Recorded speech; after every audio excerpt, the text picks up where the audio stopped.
Catch the rest of this Michigan game. Mm-hmm. They are destroying Tennessee right now. Jeez. All right. All right, ladies and gentlemen, boys and girls, children of all ages, welcome to the final matchup of the Elite Eight this weekend. It is the UCONN versus Duke. What's up, everybody? How you doing on this Sunday afternoon?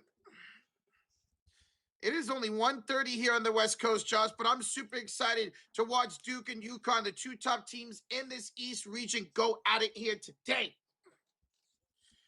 A lot of people had Duke as their winners. A lot of people had Michigan as their winners. Duke, so far, a nice little tournament. They had a scare against Senya in the first round, but other than that, they've been good. Had a really great game on Friday against St. John's, and now they're here back in the Elite Eights. Yo, what's up, Jada? What's up, Joe Brown? Dudley in the building. Ulysses, Lucas, IG, Alex. Hello, everybody. How y'all doing? It's Sunday. Yes, it is. It is Sunday evening here for some of you guys. And here on the West Coast, it's Sunday afternoon. Hello, everybody. UConn coming off a really, really fun back and forth game with Michigan State. Both these two teams have played some really good matchups in these tournaments so far. But as expected, UConn and Duke are here in the Elite Eights. It's early Sunday afternoon. We got some March Madness ahead of us.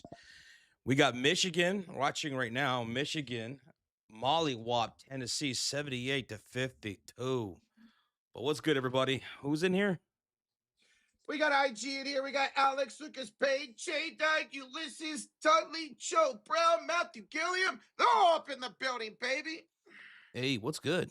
Good's good. What's up, Lee? What's up, Bishop Ray says, go Duke.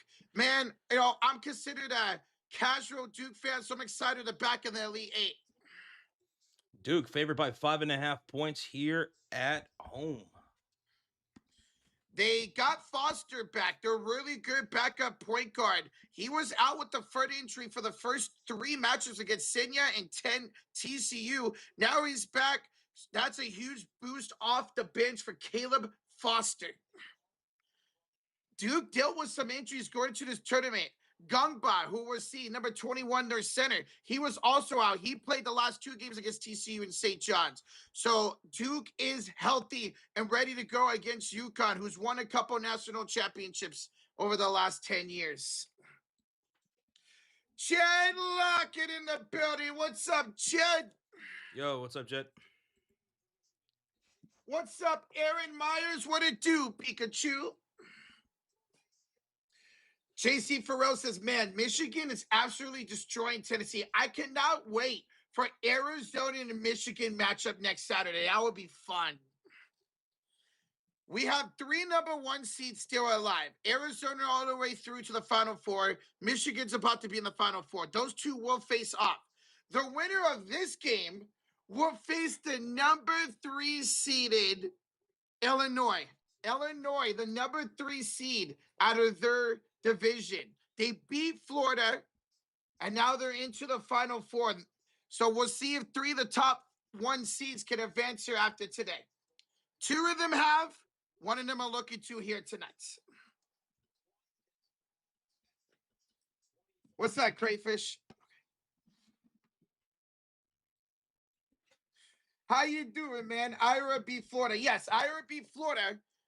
And then Iowa, yesterday, they had a nice fight with Illinois. They did. They were leading going almost into halftime. Then Illinois kind of pulled away from them in that second half, almost that fourth quarter in that second half. So we're going to be super excited to see today who's going to be facing the number 3 seed out of the region. Oh, boy. JC Farrell says, for today's game, I think UConn is going to win, as they've had a better tournament. Rooting for Duke, though, I was like, don't like Dan Hurley. Really? So Dan Hurley, a 2-time national championship winning head coach here for UConn. He is their head coach going to this game once again. Remember, He almost became the LA Lakers head coach 2 off seasons ago before they ended up getting JJ Redick as their head coach. So remember, he almost left this UConn team for the Los Angeles Lakers, but he decided to stay put here at college. And again, he's got UConn dancing in the Elite Eight right now. I don't think he was ever going to actually go to the NBA. I don't believe that. Okay. At all. Because it was down to him and Redick. And you're right, because he was the one that ended up pulling his name out of it. They didn't, it's not I like don't they think said, that was ever even, whatever. It's not even worth talking about. Hey, what's up, mofo? Says, guys, I'm still an eliminator. I picked Michigan today. Still alive? Are you the only one still alive? I wonder. Who did Alpha go with? Good to see you, mofo. Congratulations on moving on to the Final Four for Eliminator, bro. Congrats, man. Harry Pothead's in the building. Says, it's March Madness time. This has been a fun tournament so far. Now, you got a lot of top seeds still alive at Michigan, Duke being number 1, but you got a number 3 in the Illinois, who is now into the Final Four. And again, whoever wins this matchup will face Illinois in the Final Four.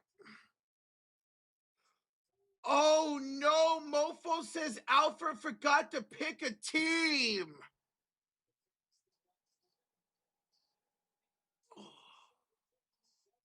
So he's out. So Mofo is the only one left.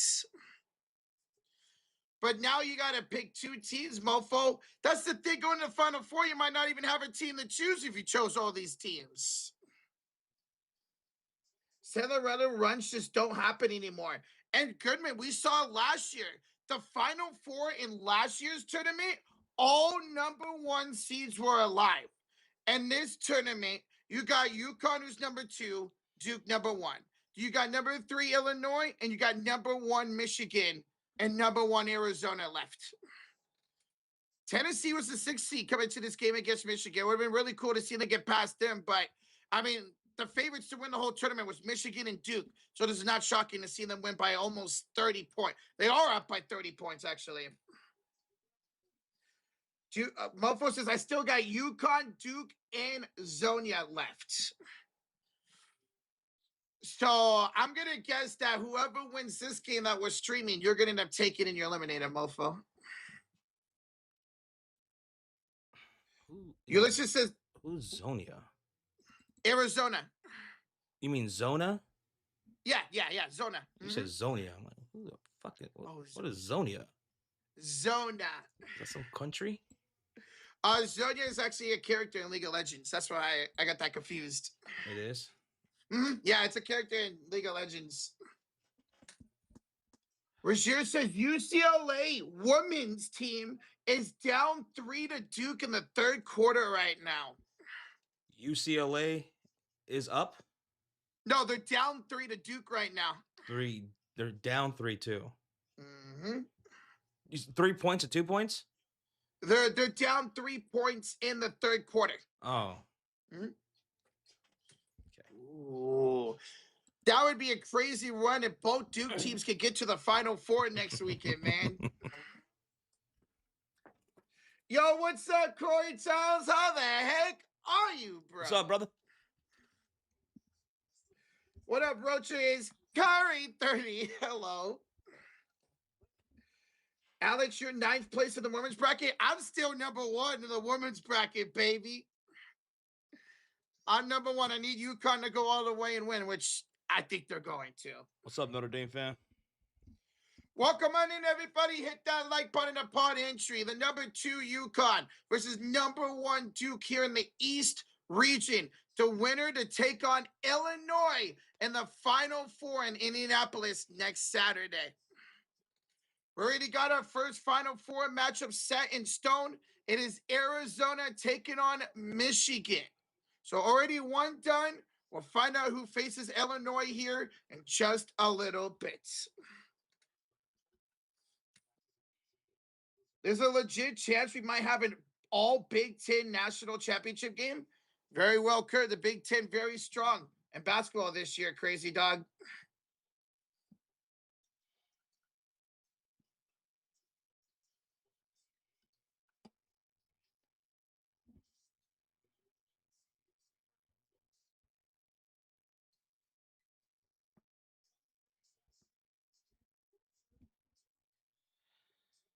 Mofo says I'm going UConn. That Ooh. buff guy from Florida is going with Duke. This game could go either way. Duke is favored going into today's matchup, but you can never count out UConn when it comes to the tournament, man. His team's won a couple national championships under Dan Hurley. So you cannot count out UConn by any means necessary. I fully expect this game to go down to the wire. We saw that with Duke and St. John's, where it was back and forth most of that second half. And then around the 4 minute mark, we really see Duke take over down low, getting some shots for the perimeter, like Isaiah Evans, number 3, you're going to see today. Foster, number 1, coming off the bench. Here was his first game in the tournament. Duke really shut down St. John's when it mattered the most down the stretch. As far as UConn coming in this game, they're coming off a nice win over Michigan State Spartans. That was a fun back and forth game as UConn won 67-63. Now, in that game, they really took advantage of the size that they have with Caravan and Terrence Reed Jr. Caravan had 17. And not only was Caravan getting it done from inside the paint, he also nailed a couple threes. He was 3 for 8 in that game. And then they fed their best player, who averaged almost a double-double on the season, and that is Terrence Reed Jr., who had 20 points against Michigan State. In fact, he only averaged 14 and 8 during the regular season. He is averaging 20 points a game here during this tournament. So they really took advantage of their size down low against Michigan State and took over that game. Both these teams had really close games going into the final minutes, and then both teams were able to take over, make their free throws, and win those games. Those were both very exciting games. Got to catch that Duke game actually live. That was a lot of fun. And watch the highlights of the last couple of UConn games. What's up, Colin? What's up, Jake B? What's up, TB? What's up, man?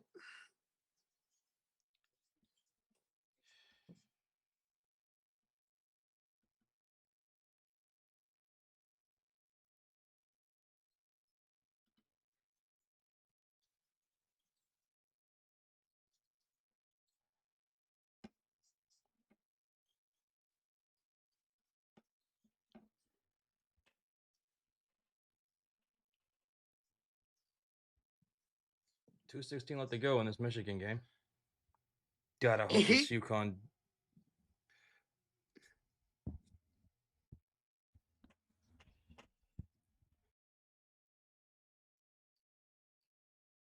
I gotta move over my TV. Oh. I have Arizona winning the whole tournament. I also have Arizona winning in that bracket. I have one bracket where I have Michigan winning, Arizona winning, and in our main bracket, which we have for the channel, I do have Duke. I do have Duke winning. And it looked like their tournament was almost done before it started, where they had to beat Senya, the number 16 team in the nation, coming into this tournament. They had to beat the number 16 team, and it came down to the wire. I know a lot of people were ready and have those comments ready on Duke had they lost that game. Because normally, coming into this game, this tournament, Duke always tends to choke. I mean, the best shot at a national championship we saw was in 2022. They lost that championship game to North Carolina. And then we saw that mega team that had RJ Barrett, Cam Reddish, and Zion Williams. That team didn't even make it to the Final Four. So Duke is trying not to be a choker in this tournament. Now, if they were to lose today to UConn, I'm not going to say it's a choke. UConn's a really good team. They got a lot of size on this team. Cameron Bruce is going to have a tough time going against both Reed and Caravan down low today. So if Duke ends up losing this game, lose to Illinois or lose the championship game, I know they're a championship a bust, but I'm not going to say it's a choke this year because they actually made it to at least the Elite Eight, if not the Final Four. Illinois is a bit of a Cinderella story. They're the number 3 seed. They're the number 3 seed. Now, they were able to face Iowa yesterday in the Elite Eight instead of having to face a team like Florida, who got upset by Iowa in the Sweet 16. So that helped a little bit. But even in that game was close at halftime, and Illinois kind of just pulled away in that second half yesterday. But it's good to see that it's been a long time since Illinois even been in the Final Four. So I guess you could say it's a little bit of a Cinderella story, even though they are the number 3 seed in the region. Mofo says, but the Boozer's sons would be a choker like his father. Damn, Mofo. We'll see. If you guys don't know, Caden Boozer, who is a point guard number 2, and Cameron Boozer, who is a power forward / center, are Boozer's son who used to play in the NBA. And now Caden, he only averaged, 7 points a game during the season. But Cameron Boozer, 22 points, 10 assists during the regular season, and he is averaging 22 and 11 here during the postseason, during this tournament. So Cameron Boozer is the better Boozer to look out for in this here in this game, and if they advance to the Final Four of the National Championship, he is the Boozer to look out for, the son of Carlos Boozer. Carlos says, I hope Duke wins today. I'll be rooting for Duke. But you know what? I don't mind either team winning this game, man. UConn's always dominant when it comes to both the women's and men's tournament. We saw UConn today for the women's advance to the Final Four. It's crazy because either way, you're going to see either 2 UConn teams in the women's and men's Final Four, potentially Duke, if Duke can hold on to beat UCLA in the women's bracket, which I do hope UCLA wins that game. What if you don't have a tiebreaker setting in March Madness bracket? It's okay if you don't. That just helps if you're tied with somebody. The only way that's going to screw you over is if you're tied with somebody at the end of the tournament and they have a tiebreaker and you don't, then you would lose out on that one. What's that, Kentucky Lucky? Duke's women is still ahead. Hopefully they can pull it out. Yeah, Razier updating us on that. They're actually beating UCLA. No, UCLA just took the lead. UCLA just took the lead on Duke in the women's by 2 points in the third quarter. These tournaments are coming down in the wire, man. It's been a lot of fun to watch these 2 tournaments play out. And there we go. We officially got Michigan trouncing Tennessee 95-62. They are on their way to Indianapolis in the Final Four, the day with Arizona next Saturday. So 2 number 1 seeds are through to the Final Four, Arizona and Michigan. You got the number 3 seed, Illinois, in the Final Four. And who will take the final spot in Indy next Saturday? Will it be number 1 seed Duke, or will it be the number 2 seeded UConn Huskies? Don't think anybody did not have Michigan in the Final Four. This team was a powerhouse all year long. What? Didn't they start like 20-0, Michigan? They started off the season really, really strong. And now they're off to the Final Four. Congrats to them. Congrats to them. On the men's side, I'm rooting for UConn, says Kentucky Lucky. It'd be cool to see UConn win. But again, I'm a casual Duke fan, so I want them to go all the way. Do you think this game will go over, says Mofo? Well, the over-under is 135.5. Do I think this game goes over?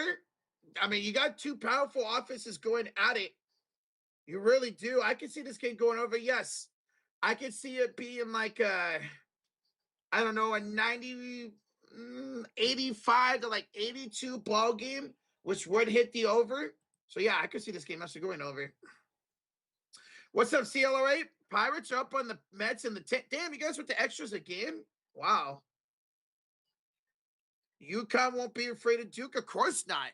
UConn's been here. Now, a lot of these players obviously haven't won a national championship, but they got a head coach who has won multiple national championships. So Dan Hurley is going to have this UConn squad ready to go for today's game against Duke.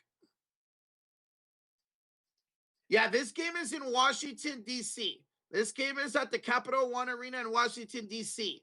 Now, the Final Four of the national championship game, that will be played at Lucas Oil Stadium in Indianapolis, Indiana. So whoever wins this will have the Final Four matchup against Illinois in Indiana next Saturday. I had Arkansas and Houston in the championship. Oh, Jake. Ouch. I had Houston going to the Final Four in one of my brackets, and they lost to Illinois. I had Houston in our Eliminator challenge. And they lost to Illinois, man. That was annoying. They absolutely destroyed everybody in that Thanksgiving tournament. They beat Gonzaga by 40, destroyed Auburn and San Diego State. Michigan was just dominant this year, JC Farrell. That's why a lot of people had them going all the way. And based off of that game with Tennessee, they very well might be the team to win this all. Now, it's going to be a lot tougher competition in Arizona next Saturday, but I do expect it to beat Michigan in the finals. I really do. I think they will beat Arizona. My bracket is busted. I had Arizona and Houston in the national championship. Ooh, mofo. Damn, bro. Well, at least you can still have a chance with Arizona if they can beat Michigan, man. My final four as Boston fan was Duke, Arizona, Michigan, Houston. Well, if Duke could pull this one out against UConn today, you'd have 3 or 4 still alive in the final four. So that's pretty good. That'd be pretty good. Wow, both games are on TBS next Saturday, not CBS. Oh. I had Illinois, Michigan, Arizona Final Four. Also had Duke. So Rozier, you're looking to go 4-4. That's got to get you up there. I bet you hardly anybody had Illinois in the Final Four, Rozier. I bet you maybe 2 or 3 people had Illinois in the Final Four besides you. J-Dog, today's game will be on CBS. And March Madness ends next Monday, a week from tomorrow. It's the national championship game. Saturday is both Final Four games. And then next Monday will be the national championship game. What's up, PC? What's up, man? He's off screen right now. Wait, I just looked at the TSF bracket and I had Illinois in the Final Four. Nice, JC, for real. Nice, man. There you go, bro. You're ranked 7th this year? Dude, I don't want to talk about mine. I'm ranked like mid-40s. Last time I saw it was like 44th or so. I was like 43rd or 44th, something like that. I don't even want to look at mine anymore, man. But hey, at least the women's bracket, I'm still number 1. Now, I do need UCLA to beat Duke. I need UCLA to beat Duke in the women's bracket. Big time for me to stay number 1. Oh, you had Florida winning, JC Farrell? They were taken out by Iowa, man. Iowa had arguably one of the biggest upsets of this entire tournament, beating Florida. That was such a great game. I was looking forward to seeing if Florida could get in the Final Four this year as they look to go back-to-back, but they're out. It's so funny because a lot of people, when they were mentioning Florida, like, hey, Will Clinton ain't going back into this game. You're not going to see Will Richard for Florida this year. They're off. They're off to the NBA. And we saw their shooting was last days ago against Iowa and lost that game.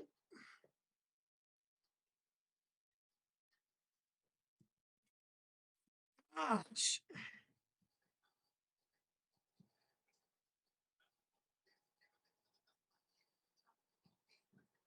Watch out for Isaiah Evans. Yes, Jake B. I love Isaiah Evans, man.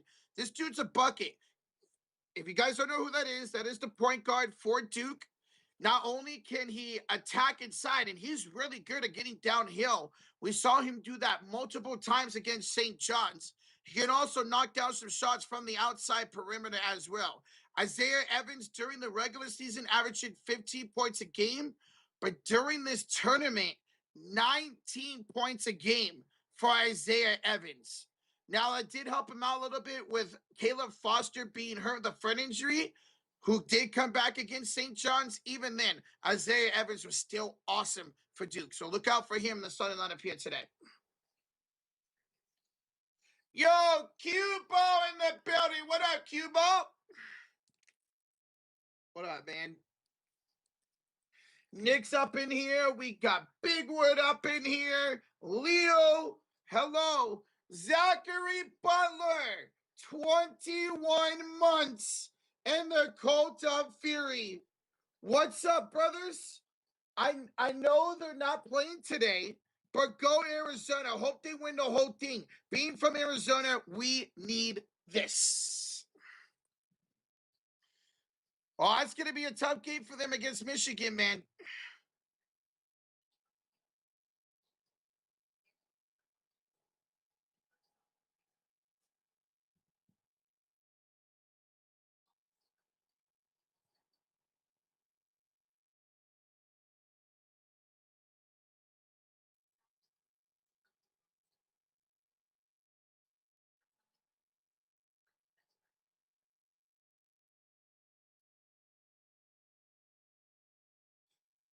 So yeah, I'm looking forward to that game next week in Zachary Butler. Arizona versus Michigan is gonna be so much fun. I do got Michigan winning that game, but I would not be shocked if Arizona ends up going to the national championship game. I know somebody like Steve Kerr and Andre Iguodala would be happy if that happened. DeAndre Ayton, who's a former player for Arizona.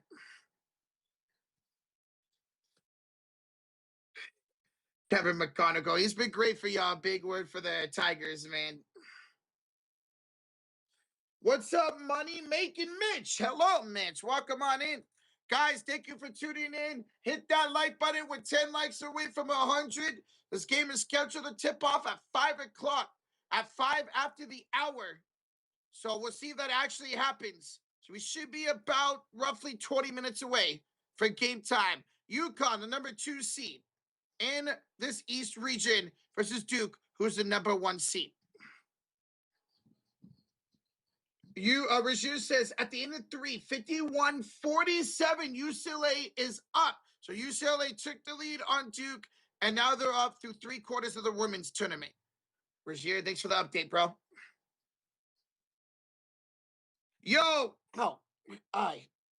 Bobby Cox with a $5 donation. Somebody is showing the women's game, but now they're actually, is that allowed? No, you're not allowed to show the game here on YouTube. If we could, we would, but unfortunately you can't. Unfortunately, you can't.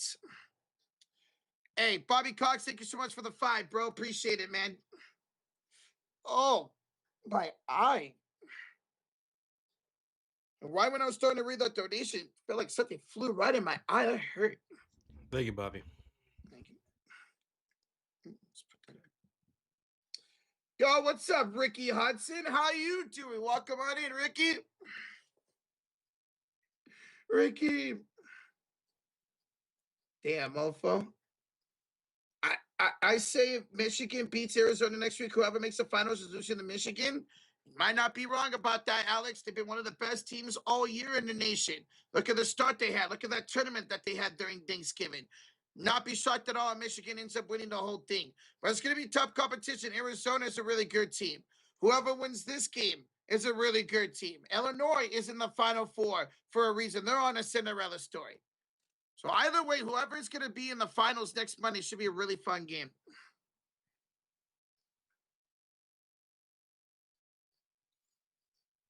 Hey, what's up, Goodman? Says Arizona is my pick. I think that'd be a nice little tournament if Arizona can win it all, man. It's been a long time since the Wildcats have won a national championship in basketball. It's going to be a fun game next Saturday, man. And Michigan wins it all. I end up with 145 points. There you go, Alex. You'd probably end up doing better than me, dude. I do have Michigan in the Final Four. Hey, Lakers fan says, "What's up, yo? I went to the Pacers game on Wednesday. I had a ball. It's Lake Show time." That's awesome, man. You went to the Lakers and Pacers game. Glad you had a good time out there in Indiana, bro. Ouch. Goodman just cursed Arizona. Rips his mofo. Well, Goodman doesn't have the cursing powers that I do. So let's see. I picked Duke to win it all. Let's see if I end up cursing them. We are 15 minutes and 45 seconds away from tip off. 15 minutes and 45 seconds away from tip off. 15. Yeah.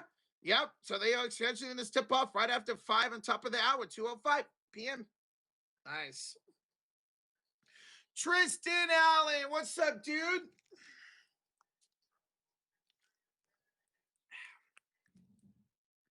How you doing, man? Patrick Whitefoot says, has Duke winning it all? The most favorable picks going to this tournament was Duke and Michigan.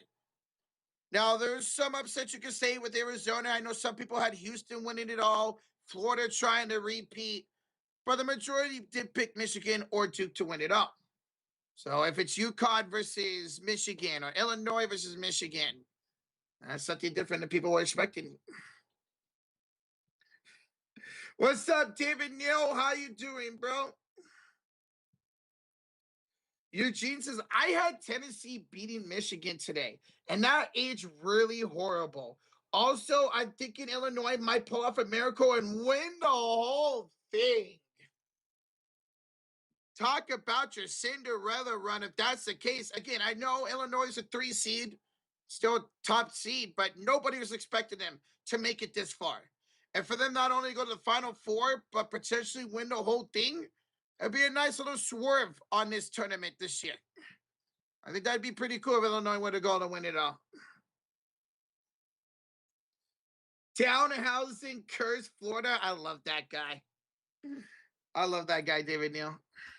All right, UCLA is back up over Duke by 6. Come on. Let's go. I want that UCLA UConn matchup in the women's tournament. Shoot, if UCLA wins today, they might end up facing Texas in the Final Four. Actually, I'm going to put on that game right now. Oh, ESPN? Oh, ABC. Watching Michigan right now hold up their Final Four trophy. Congrats to them. Here for the men's. UCLA on a 16-2 run in the last 4 minutes and 50 seconds. Right now, UCLA up. UCLA is up 56-47, so it's a 9-point game. Duke's got the ball. Damn, Duke just hit a 3. That run really turned around that game because Duke was looking really good going into that fourth quarter. They were 0 for 10 from downtown the first 3 quarters, and they finally just hit a 3 to make it a 6-point game. And they were up at one point, not hitting the 3. That's crazy. Lower bets, put back. Let's go. Off the miss. Lower bets, 16 points, 8 rebounds, 4 blocks. We'll see what number sheets are going in this WNBA draft. Oh, I'm a big fan of low end bets. Let's hope we get this UConn UCLA finals, man. Rogier's rooting for UCLA. I got them against UConn in my bracket, and I'm number 1 still. So I need this to happen. Welcome on in, everybody. We are 3 likes away from 100. Hit that like button. We are roughly about 12 minutes away for tip-off. About 12 minutes away for tip-off here for Duke and UConn. I'm going to be watching that Michigan-Arizona game just to see Mara. I really want my Lakers to draft this guy, the projected late 20s pick. That Michigan-Arizona game is going to be really good. I'm really looking forward to seeing that game next Saturday. I think a lot of people had that as their Final Four, Arizona versus Michigan. So that's nothing different compared to what we could see here, where it could be UConn or Duke versus Illinois. I want UCLA to win the women's, please. I have them winning against Duke. That'd be cool. I'd love to see UCLA women win. I mentioned the other day, I don't really root for the LA teams when it comes to college, but college basketball is just a little bit different. I don't hate them like I do in college football. So it'd be really cool to see UCLA go all the way. We saw the tournament runs for the men's in the early 2020s. We saw it in the bubble run. We saw it the following year. UCLA's had some really fun teams in college basketball, whether it's men's or women's, over the last 6 years now. Never forget that game-winning shot from half court that UCLA hit against Gonzaga back in 2021. You're in the 35th right now, Alex? Go ahead, moving up. Lakers have a first-round pickup coming in this draft. Seems like it should be projected in the late 20s, J-Dog, depending on where you guys finish here in the regular season. There's 18,000 people still alive in the men's Eliminator. Well, in our group, it's only 1. It's Mofo. I can't believe Alfred forgot to pick someone, man.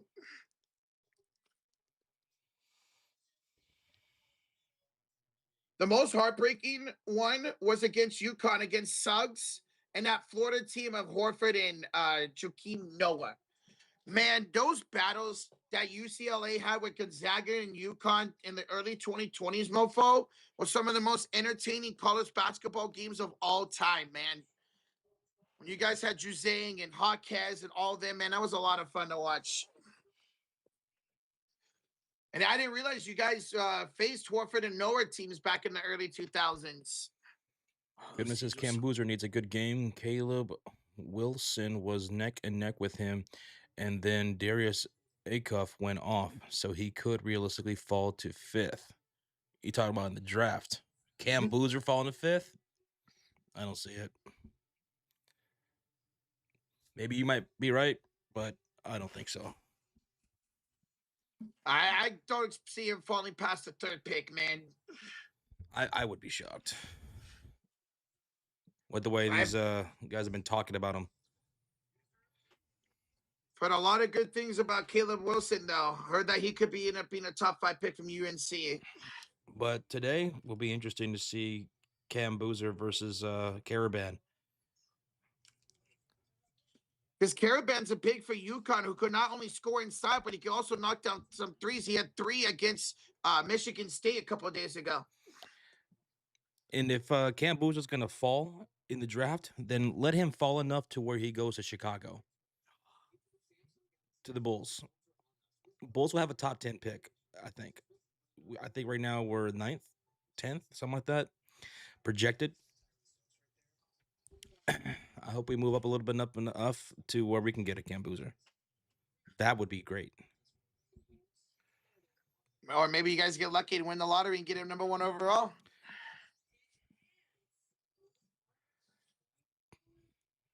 I want Gungba, says Eugene, the center here from Duke in the 2nd round for the Lakers. Yeah, we're looking into Gungba. This dude looks pretty good, man. I like this guy. He's great around the basket. I like the way he runs the floor. He's got a good motor. I like this guy in Gungba. He averaged 10 and 5 during the regular season. Now he's only played 2 games this tournament, averaging about 5 points a game. You know who I'm going to be rooting against in the draft, though? Who? The Dallas Mavericks. I'm going to be rooting against them hard in the draft because I think right now they have a projected, top 7 pick, I think, in the draft or something like that. Anyway, they have a better shot at the number 1 overall pick than they did last year. Imagine they somehow get it again. Oh, I wonder who they would go. Darius Acuff is that dude. I've heard a lot of good things about Darius Acuff during this tournament, man. We were watching a little bit of him. What was it? Not too long ago. We were sitting here watching one of his games. They got eliminated. He's from Arkansas, got eliminated against Arizona. But, man, during that game, he had 28 points in that game that they got eliminated. Eugene says, I think something's crazy going to happen, Josh, in the lottery. I think the Bucks will get the number 1 overall pick, and your Bulls will get the number 2 overall pick. I have the Bucks picking Peterson, and I'm having the Bulls go with the Panza. I hope we win big in the draft lottery, man. That'd be great. That'd be great. And for the Bucks, that would definitely lock out for them, man. Especially if they end up moving on from Giannis. See, but I feel like if you guys got the number 2 pick, y'all would go Boozer. You have so many cards already. 20-5 run for UCLA. God. They're up 10. They completely flipped that game. They were down by 5 at one point in that 3rd quarter. Betts wants it inside. Betts it gets it, and Betts scores. Just give it to Lauren Betts, man. She's unstoppable. She had 8 points in the first half, 12 points here in the second half. She put him up 12. So looking forward to seeing her in the WNBA next season, man. 6:13 left to go in that game. Zachary, so the expansion teams for the WNBA, they will be 6th and 7th in this upcoming draft. It sucks that these expansion teams can't get the number 1 pick in the WNBA or really in any of these sports, to be honest. Mm-hmm. Even in hockey, we saw that with the Knights and Kraken. Neither team got the number 1 overall pick. I think the Wizards will fall in the draft for like the fourth year in a row. I would not be shocked at all if Sacramento and Washington get effed over in the draft because they always seem to get effed over in the draft. New Orleans too. New Orleans too. Besides the 1 year when they went to 11-1 against Zion. 6-7. Oh, I'm also rooting against Sacramento in the draft. They don't deserve anything. They got such an awful front office. All those front offices that I hate and ownerships that I hate, I'm rooting against them. I wish well for Indiana, Washington, Atlanta. I'm rooting for them. They get top end picks. What about get it? Sacramento, Utah Wizards deserve to get punished. Yeah, Utah, they're purposely trying to tank. It's so funny how often Utah will be in these close fourth quarter games and they'll sit everybody. They'll sit Collier. They'll sit Flipkowski just to try to lose. I hope the Blazers miss the playoffs and they get a high pick. Well, we'll see. I'd be the Warriors or the Blazers. The Kings just naturally suck, so they need the number 1 pick. I don't think they're going to get it, Goodman. Oh, Lauren, that's another block. 4 now for Lauren. I'm fully expecting Sacramento to fall to like the 6 to 8 spot. But they won't. They need it. They don't need nothing. For those just tuning in, I'm watching the UCLA Duke game with 5:01 left to go in the fourth quarter. UCLA is up by 8 points right now. Duke's got the ball. I'm rooting for UCLA to win because I want that UConn UCLA matchup. Been wanting that matchup all tournament. If it happens, it'd be the national championship game, which would be freaking epic. But going into this game, Duke versus UConn in the men's tournament, which is going to be on CBS, looks like the Dukies are favored by 4.5 now. 4.5. I'm taking Duke to win.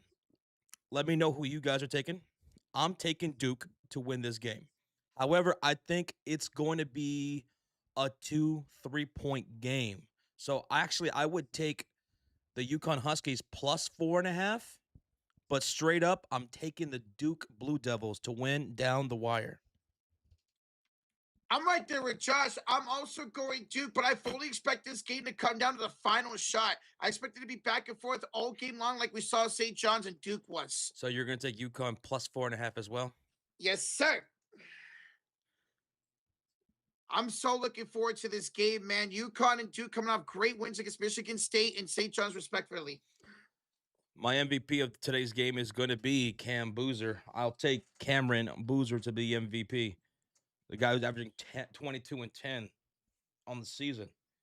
The guy who's been lighting it up during the tournament, man. A double-double every game. Averaging 22 and 11 during the tournament, so 1 more rebound per game. Yeah, I'm going to be with Josh. I'm going to go Cam Boozer for like maybe 24 and like 8 or 9 today. And my X factor for Duke, I mean, I could go Isaiah Evans. I'm going to go with Caleb Foster off the bench. He was a big-time player for them until he got a foot injury. He came back against St. John's. I'm going to go Isaiah Evans. Dude's averaging 19 points a game during this tournament, shooting very efficiently. He can hit threes and he could drive inside and attack. I'll go Evans as my X factor. Okay.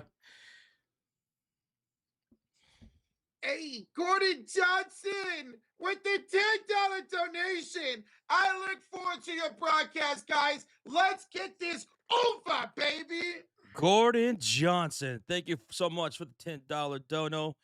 We're glad to have you here. It's going to be an exciting game. Probably the most anticipated game in the tournament right here. Duke versus UConn, the number 1 taking on the number 2. Let's have some fun here, brother. And you're taking the over? Roach, you're taking the over or under? A lot of people have been taking the under in this game. 2 half-court offenses that like to slow it down. UConn likes to slow it down. You taking the over or under? Which is at 135.5. I'm taking the over. I'm expecting a lot of scoring for these two squads. Okay. And someone was asking how many quarters are there? It's two halves. It's two halves. One half of 20 minutes, another half of 20 minutes. It's completely different from the NBA, and you get 4 timeouts for the entire game today. It's also very different from women's basketball. They play 4 quarters. Not the men's side, though. Two halves. I wish they would switch to 4 quarters. I just don't think they're going to change that anytime soon. I really don't. Oh, Kiki Rice just scored for UCLA. 9-point game. Oh, no, that was Angela Dugalich. Never mind. All right, game's about to start, Josh. All right. Y'all ready for this? I'm so ready, Josh. I'm so excited for this game. I think it's going to come down to the final shot, man. All right, let's get ready. Let's get ready, folks. We'll be doing live play-by-play and reactions. It's going to be Duke in the white jerseys today, while UConn will be in their navy blues. So hit that thumbs up and hit that subscribe if you're brand new. What's up, X-Noble? Says UConn literally has a guy named Solo Ball, and you're telling me they're not going to win? That's right, Solo Ball. That's a real name. Pretty cool, huh? Number 1, as you guys are going to see on the floor today, he averaged 13 points a game during the season, so not bad. All right, UConn will be wearing their dark blue jerseys. UConn wearing their dark blues with the red trim. Duke Blue Devils in their white uniforms here in the Elite 8 as we get ready for tip-off. It's going to be Reed and Malik Brown to tip it off here for this game, baby. And we're at center court. And here we go. The tip is... This happens so often lately, man. In NBA, everything. Reed tip. Oh, my God. All right. Tip is won by UConn, and we are underway for today's game. UConn will be shooting on the left side of the court here to start today's game. Here is Mullins on top to Demry. Demry's picked up by Foster on the right elbow, gets it inside for Ball. Ball finds Reed, backs down Brown, spins inside, and draws a shooting foul. All right, Terrace Reed Jr. to the line for 2 to start today's game. Now here in college basketball, it's 17 fouls to get in the bonus. At 10 team fouls, it's a bonus plus. So the regular bonus is a 1-and-1, which means if you make the first free throw, you get to shoot again. If you miss it, then it's possession, whoever gets it. Bonus plus, it's 2 free throws no matter what. All right, Reed, first free throw up and good. Second free throw up and good. All right, let's get synced up here. Ball's about at 19, 38, 37, 36, 35, 34, 33. Duke shooting on the right side of the court, and here they come with Cam Boozer, K Boozer, Evans, Sarr, and Brown. Here's Cameron Boozer getting denied by Reed. Blocked by Reed. Wow. And the hands of Demry here up court for UConn. Hands it off to Mullins. Mullins is picked up by Isaiah Evans, top of the key. Gets a screen onto Cameron Boozer. Now to Demry up top. Solo Ball for 3, rims it out. And Malik Brown with Something's going on with your audio. Wait, what? Oh. Yeah, unplug your mic or plug it back in. I don't know what's going on. Okay. All right, here is Evans driving inside. Ball's tipped loose by Hollins out of bounds. So Duke will inbound with 20 on the shot clock. 18:55 on the game clock. Duke shooting on the right side of the screen. UConn shooting on the left side. And where did Rocha go? I don't know. Ball's inbounded. 18 on the shot clock. Malik Brown, cross-court pass to Dame Sarr, who drives down the lane for the first field goal of the game. And we're tied at 2. Where Rocha went, I have no idea. But you can't see me? No. That's why I said it. What? Now UConn's got the ball with Caravan, Reed Jr., Mullins, DeMar Jr., solo ball. And there goes a steal by Duke. And here goes Cam Boozer down the hill for a layup. 4-2 Duke to start this game. 18:20 to go. Still can't see you, Roach. I'll have to call you back, Josh. All right. And here comes Caravan for a catch and shoot 3. That's going to be off the mark. Rebound goes to K Boozer. Duke up by 2 with 18:05 to go. K Boozer will bring up the ball. He's on the right wing outside. Bounce pass post entry to his brother, Cam Boozer. Double team coming up for Cam Boozer. Cross court pass over to Sar. Left corner driving baseline. Stop. Kick out. Back to Cam for 3. He misses. Rebound falls to K Boozer. Up top to Evans for 3. He gives it a shot and he knocks it down from downtown. 7-2 Duke. And they're loud over there. 17:35 left to go here in the first quarter. Solo ball, bounce pass. Terrace Reed on the elbow. Dribble handoff. Goes to Damari Jr. Damari over to Hollins on the left corner. Terrace Reed wants it inside. He'll get the ball. He'll back down Malik Brown. He goes with his right. Up and good. And that's the first field goal for UConn. 17:14 left to go here in the first half. It's 7-4. It's 7-4. Here's K Boozer on the drive. Denied there by Hollins. Oh, they're going to call that a foul. Turn it down.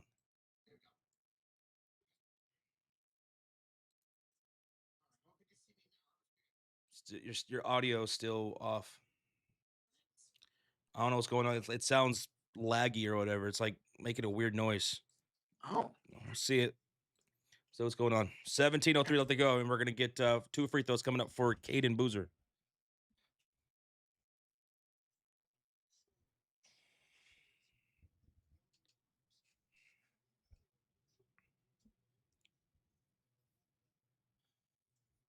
Hello? Hello? Hello, hello, hello. Can you hear me? Yeah, I don't know what's going on with you, man. You're having issues with your teams or something. I don't know. Can't see you. What the hell? 16:55 left to go here in the first quarter. It's a 5-point lead for Duke. And here's Damari Jr. top of the key. Brings it over to Caravan. Back to Damari. Shoots from the wing. That won't go. And there's a loose ball foul here with 16:45 left to go here in the first half. Duke leads it by 5. Cam Boozer has 2 points. Sar's got 2 points. Evans has 3. And K Boozer's got 2. Gamba has yet to score. And for UConn, 4 points from Terrace Reed Jr. He's got all 4 points for UConn. 60-45 left to go. Ball's inbounded for the Huskies. Ball off the screen from Reed. Elbow shot is good. And it's a 3-point lead for Duke. All right, solo ball with the little nice mid-range elbow jumper. 16:32 left to go here in the first half. Here comes K Boozer back the other way. Boozer top of the key. Looks over to Sar. Sar feeds it inside and another whistle. Is this going to be every 2 seconds? My goodness. Caravan called for the foul away from the ball.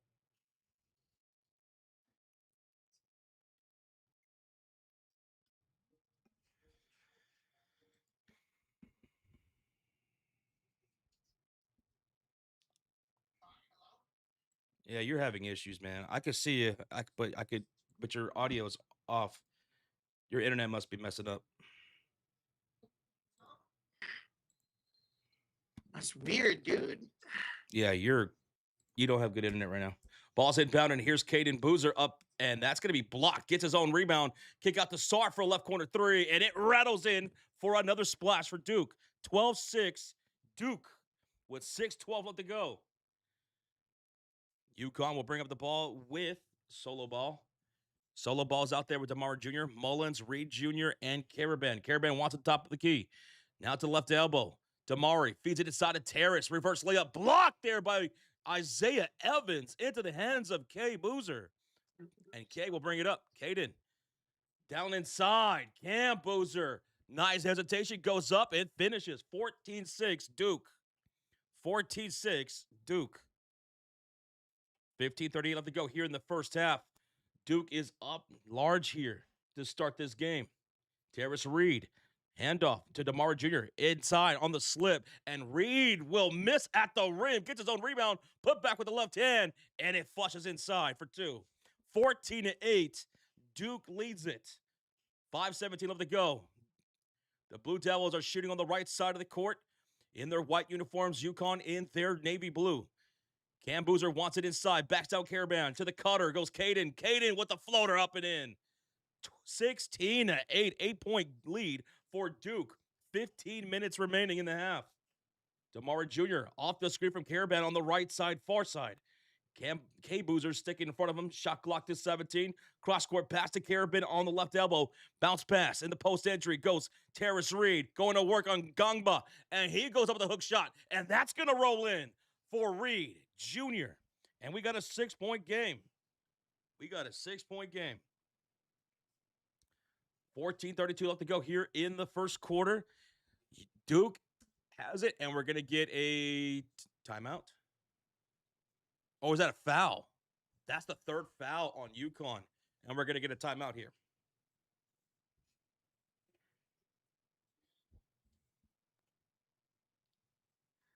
Roach is having some internet problems right now.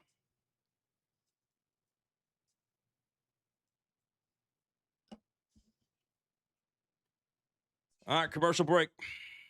We'll see if Roach can get back up here pretty soon.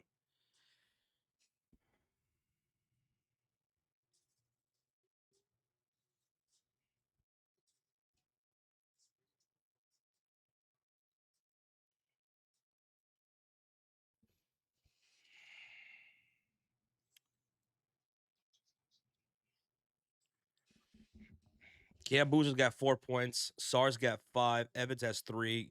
K Boozer has 4. And Terrace Reed has 8 of the 10 points for UConn. Solo Ball has an elbow jumper. The other 2 points go to Ball. So 6-point lead. We're in a commercial break. It's an official TV timeout. Before the official TV timeout, there was a foul on Solo Ball. And I believe that was 3 team fouls already for UConn.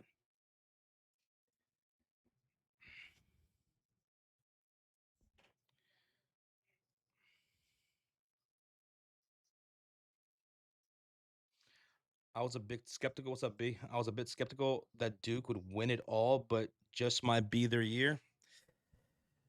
Probably will be, man. Probably will be. Me and Rocha both took Duke to win this game. We figured it was going to come down to the wire, but we're both taking Duke to win.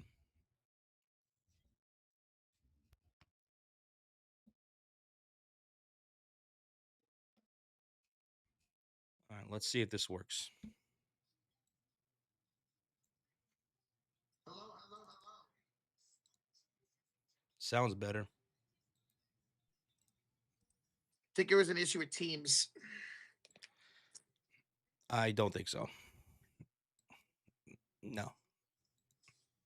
No, it wasn't my internet. My internet was perfect when I tested it. No. It wasn't on Teams.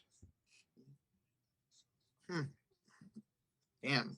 Okay. Well, hopefully got everything to work now. No matter what it was. Well, it was on Teams. Reed averages 20 in this tournament. Yes, Reed's been really good in this tournament, man.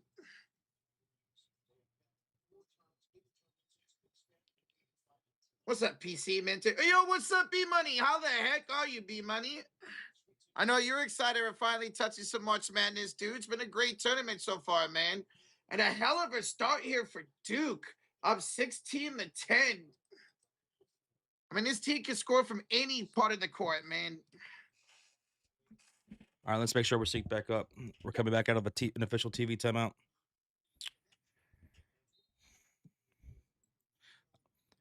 No, Lando, I'm not sassy. I'm just, I know what I'm talking about. All right, here we go. Ball's inbound at 14, 24, 23, 22. And pull up 3, and it's good from the right wing from Cam Boozer. That's a second attempt from downtown. That one goes in. We didn't see Cameron Boozer shoot a whole lot of threes against St. John's, but tonight 2 attempts already. We got Smith into the game now. The first substitution for Duke, Malachi Smith. Here's a handoff to Mullins. He'll give it to Reed. Back to Mullins, picked up by Evans. Mullins goes down the baseline, floats it up and in. Mullins on the score sheet here. That's his first points. And it's 19-12 Duke with 13:45 to go in the first quarter. Up top is Gumba. Hands it off to Cameron Boozer. Boozer out to his brother Caden.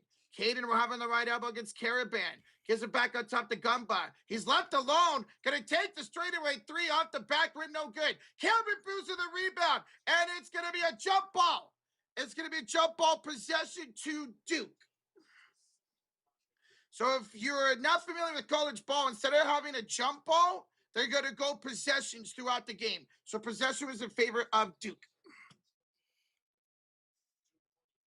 Inbounds here for Cameron Boozer. Double team inside the gun bar. Kick out. Caden from the right corner. Caden Boozer for downtown.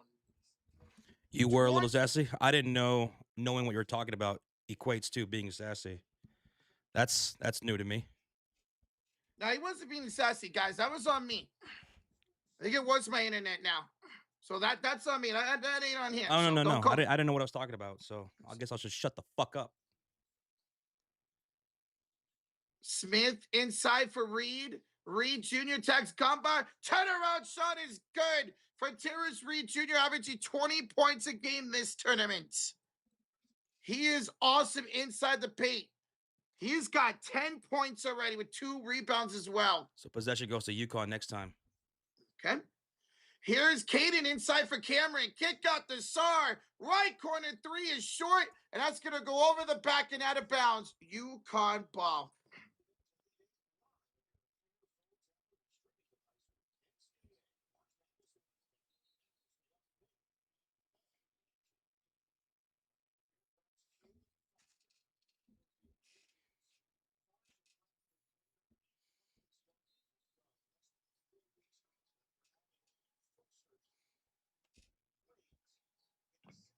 You guys like the possession arrow or a jump ball? I'd rather have a jump ball, Rajier, just like it is in the NBA. It's weird that they've always gone with a possession arrow in college men's. I understand it in women's, but not men's. Here's Malachi Smith to the right elbow. Inside Reed. Layup good again. He's got 12. Terrace Reed has 12 of the 16 for UConn so far. Duke's up 22-16, 12:09 to go in the first quarter. Here's Caleb Foster off the pinch to Malik Brown up top. Brown picked up by Reed, hands it off to Sar. Attacks Mullins, dribbles it off his own foot. That's a Duke turnover. And to answer your question, Rajier, I don't like the possession arrow. I don't like the halves in men's college basketball. I think they're ass. That's my personal opinion. I'd rather have jump ball. I'd rather have 4 quarters.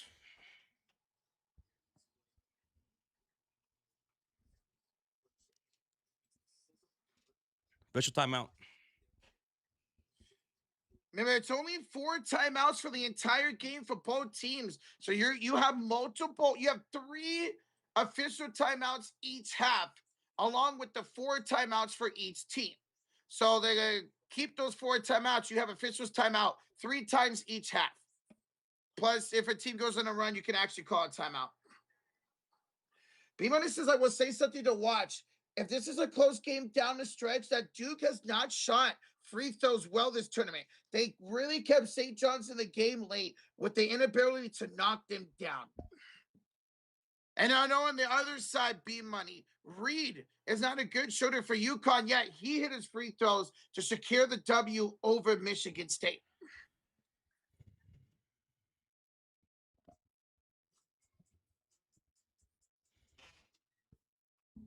That's loud.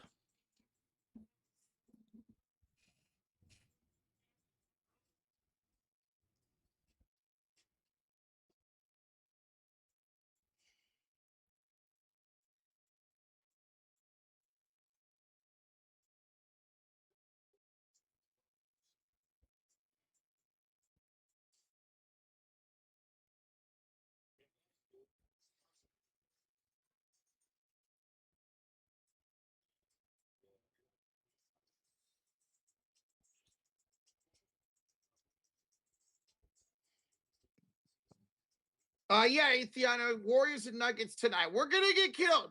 Oh, Warriors are going to get killed tonight. Well, yes, we'll be live for that one. I got Duke winning even with the free throws issues, but this would be a close one. Yeah, we both have Duke winning as well. They were favored coming into this game by 4.5 as the game tipped off. Vegas expects Duke to win, but UConn is a really, really good team. So this game could go either way. Yes, we're doing the Warrior game. That's why it's scheduled. scheduled, ready to go for later on tonight. It's a later game, too.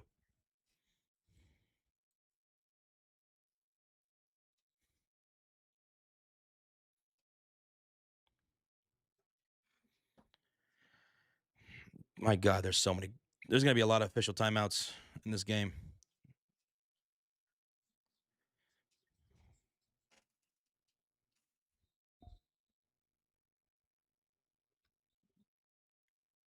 All right, 22-16 the lead for Duke. 12 minutes to go here in the first half. First half. We both have over 1,000 points in the women's bracket. Hell yeah, Rozier. God damn, that's awesome. Wait, 1,000 points? How many points do we get per round, Rozier? And Bear Money says, yeah, there's quite a lot of timeouts in college basketball.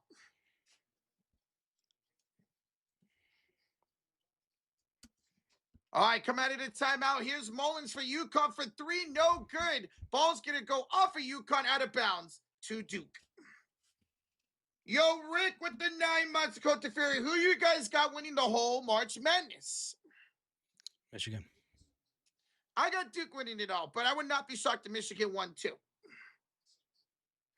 Hey, Rick, appreciate the 9 months, bro. Appreciate it, man.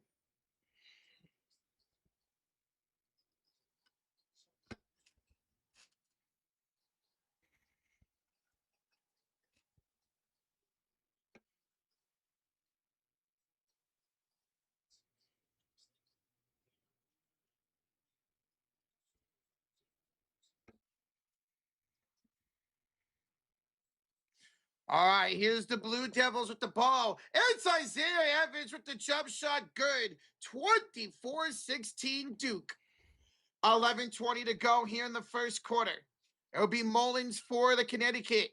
We'll have it up corner, hand it off to Terrence. To the right elbow here for Smith. Smith will give it up top and around. Back to Mullins. Left elbow three is no good. And rebounded by Caleb Foster.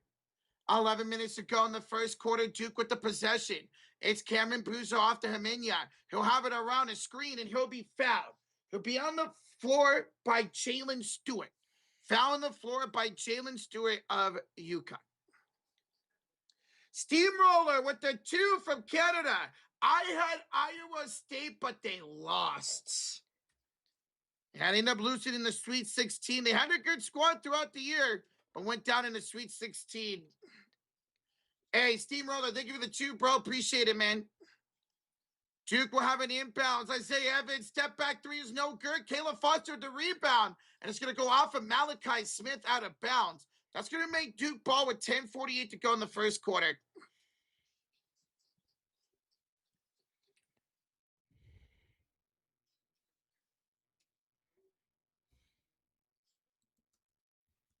All right, here's Cameron Bruiser out to Foster. Around up top for Evans. Evans attacks. Back inside for Malik Brown. Bad pass for Minya, and that's going to go out of bounds. That's going to be a Duke Blue Devils turnover.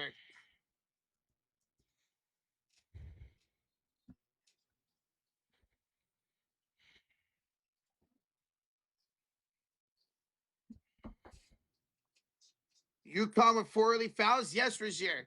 UConn has 4 fouls. Duke only has 2. Turnovers, 1 for UConn. That was the Duke second turnover. Here is UConn with the possession. Malachi Smith. Get off the Carabin right elbow. Back to Smith. Attacking Foster. Floated off the big, too strong. And Malik Brown with the rebound. The Blue Devils with the possession on the right side of the court. Caleb Foster inside for Cameron Bruiser. Up and good over 2 defenders. And it's a 10-point lead for Duke. 10 minutes to go here in the first quarter. Here's Malachi Smith with the ball and a handoff here to the right elbow for solo ball. Ball back to Smith. Off the Carabin. Deep 3 over Heminia is no good. Offensive rebound by UConn. Here's Malachi Smith. The left elbow 3. Second chance 3 for UConn. That was Eric Rebbe, number 12, with the offensive rebound for the Huskies. Cameron Bruiser, right side of the court, 9:32 to go in the first, with the drive downhill, and the ball is knocked out of bounds off of Bruiser. That's a Duke turnover, his 3rd third turnover of the first half. Yo, GW on the building. The two says, I got UConn, but I don't know now.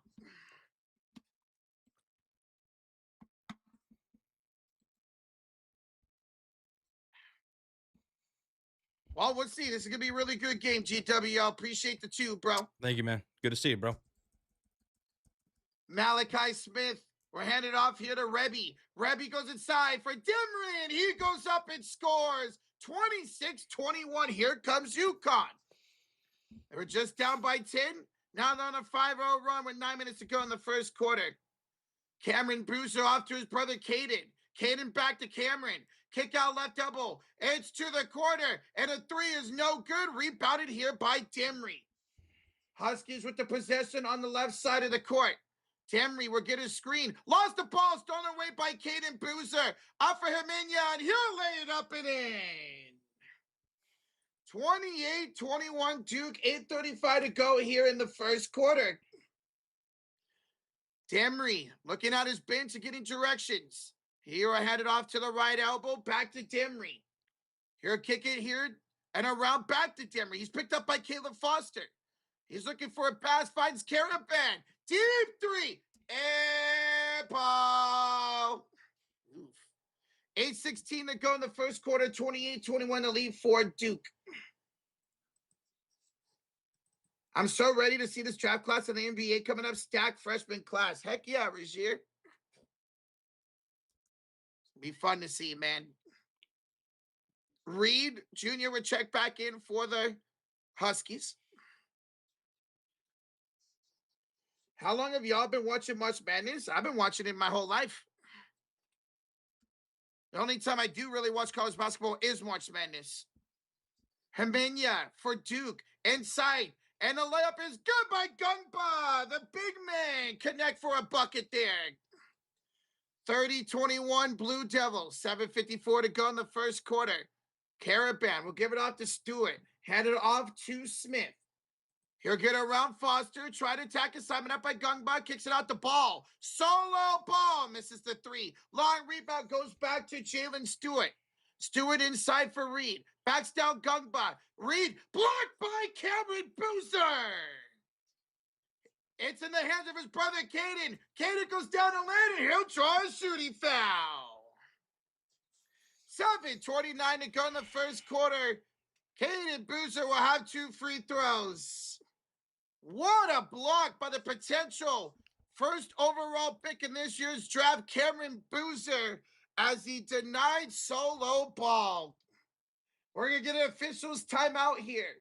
7:29 to go in the first quarter. And the Blue Devils of Duke lead the Huskies of Connecticut 30-21. Yo, what's up, Q-Ball? What's up, bro? Hold on, man. I still can't believe you didn't stream the Tennessee Rainwater. Oh, my God, B-Money. Oh, my God.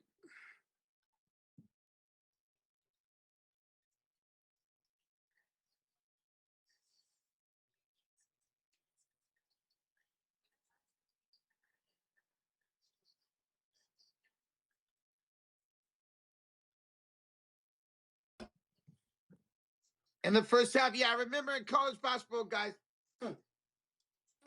Yeah. Remember here in the first half, it's 20-minute halves instead of 4 quarters. What's up, CMG? I'm a University of Michigan fan my whole life, and I felt bad at the BTA they put at Tennessee. Tennessee was the 6th seed going into that game. They were kind of sending another story themselves, and then they ran into Michigan, who was arguably the second best team behind Duke all regular season.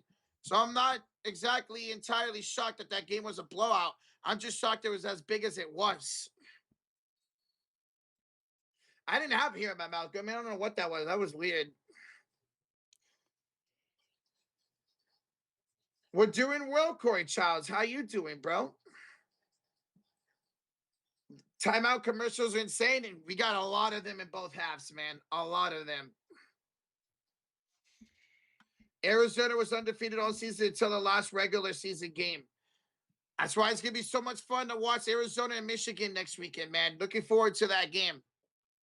That's a game that's not going to be a PTA. Or at least it shouldn't be. That game should come down to the wire.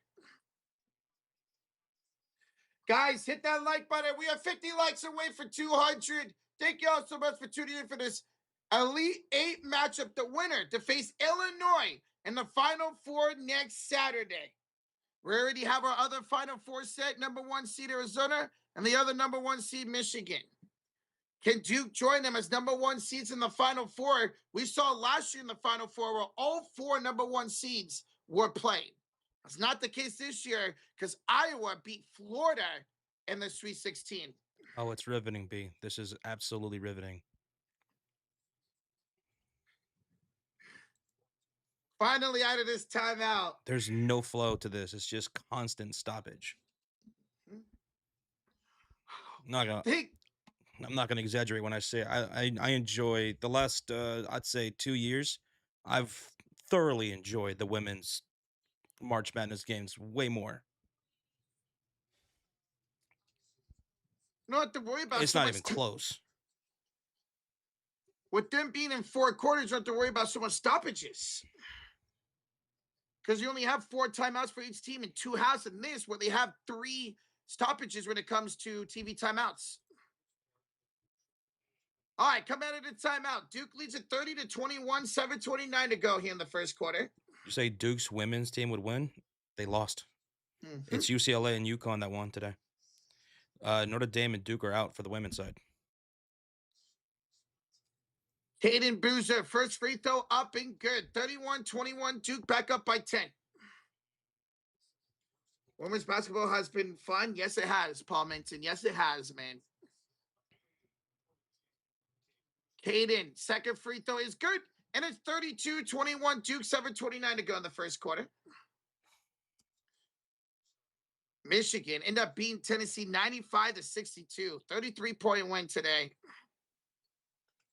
Mullins, we're handed off to Reed at top of the key. Back to Mullins, stolen away by Gungbar. He stole the interception. Hands it off to Caden. Out to Sard. Now to Cameron Boozer. He'll reset it to his brother Caden. Back to Cameron. He'll picked up by Caravan with a inside the paint. Kick out to Heminia. Picked up nicely by Smith. Kicks it back to Caden. Back to Heminia. Around Demry. Goes inside, blocked. Out of bounds by Demry.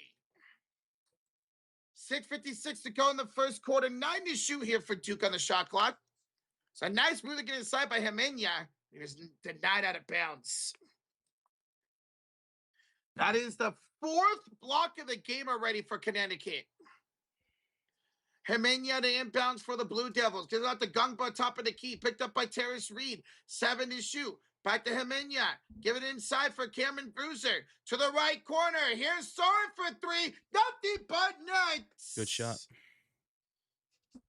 It's 35-21 to 6:39 to go in the first quarter. Duke is on a 9-0 run. Largest lead today as well for Duke up 14.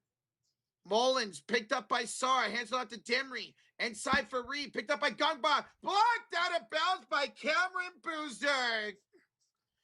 Boozer has both blocks today for the Duke Blue Devils. Both of them belong to Cameron Boozer, who has been incredible this year and incredible today.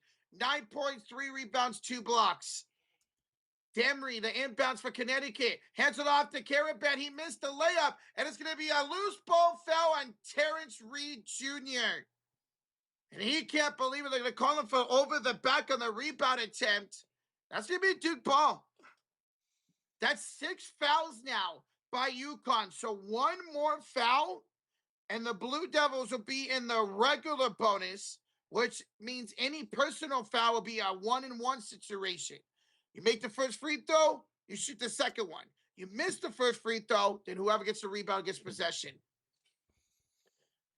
Cameron Boozer for the Blue Devils goes inside and lost it out of bounds. No, they're going to call a foul on Connecticut. They're going to call a foul on Terrace Reed Jr. Josh, are there any interesting commercials? I wish. What's up, Arturo? All right, so Duke is in the regular bonus now. 17 fouls on UConn. First free throw is good for Cameron Boozer. That means he gets to shoot a second one. Boozer, Cameron Boozer. Second free throw is no good. Rebounded here by Jalen Stewart. Demery will have it up court for the UConn Huskies. He'll be picked up by Malik Brown on top of the key. Tries to get a screen for Reed and hands it off here to the left elbow. Ross will give it off to Mullins. Mullins got it deflected by Sarr. Picked it back up with a crossover. He's double teamed. Gives it back here to Reed. Reed spins. Goes down the lane. Lays it up. No good. Demery can't follow. And Malik Brown with the rebound for Duke. That was good defense by Cam Boozer to Terrace Reed at the rim. That's why he missed it. Boozer has been incredible on both sides of the ball today for the Blue Devils. Here's Cameron Boozer going inside, attacking Reed, going up, blocked by Caravan. Boozer got it back, tries to go off to Reed, and Reed will foul him. That's a shooting foul, and it's 2 free throws coming up for the Blue Devils and Cameron Boozer. That's 8 fouls now for UConn. Two more, and Duke will be in the bonus plus, I mean. Which means it'd be 2 free throws no matter what, like when we see a team going to the bonus for the NBA. Cameron Boozer. Remember, this was a shooting foul, so it's 2 free throws no matter what. First one up, first one good. 37-21 Duke. And Reed would check out with 2 fouls. Reed would check out with 2 fouls. The second time him checking out here in this first half.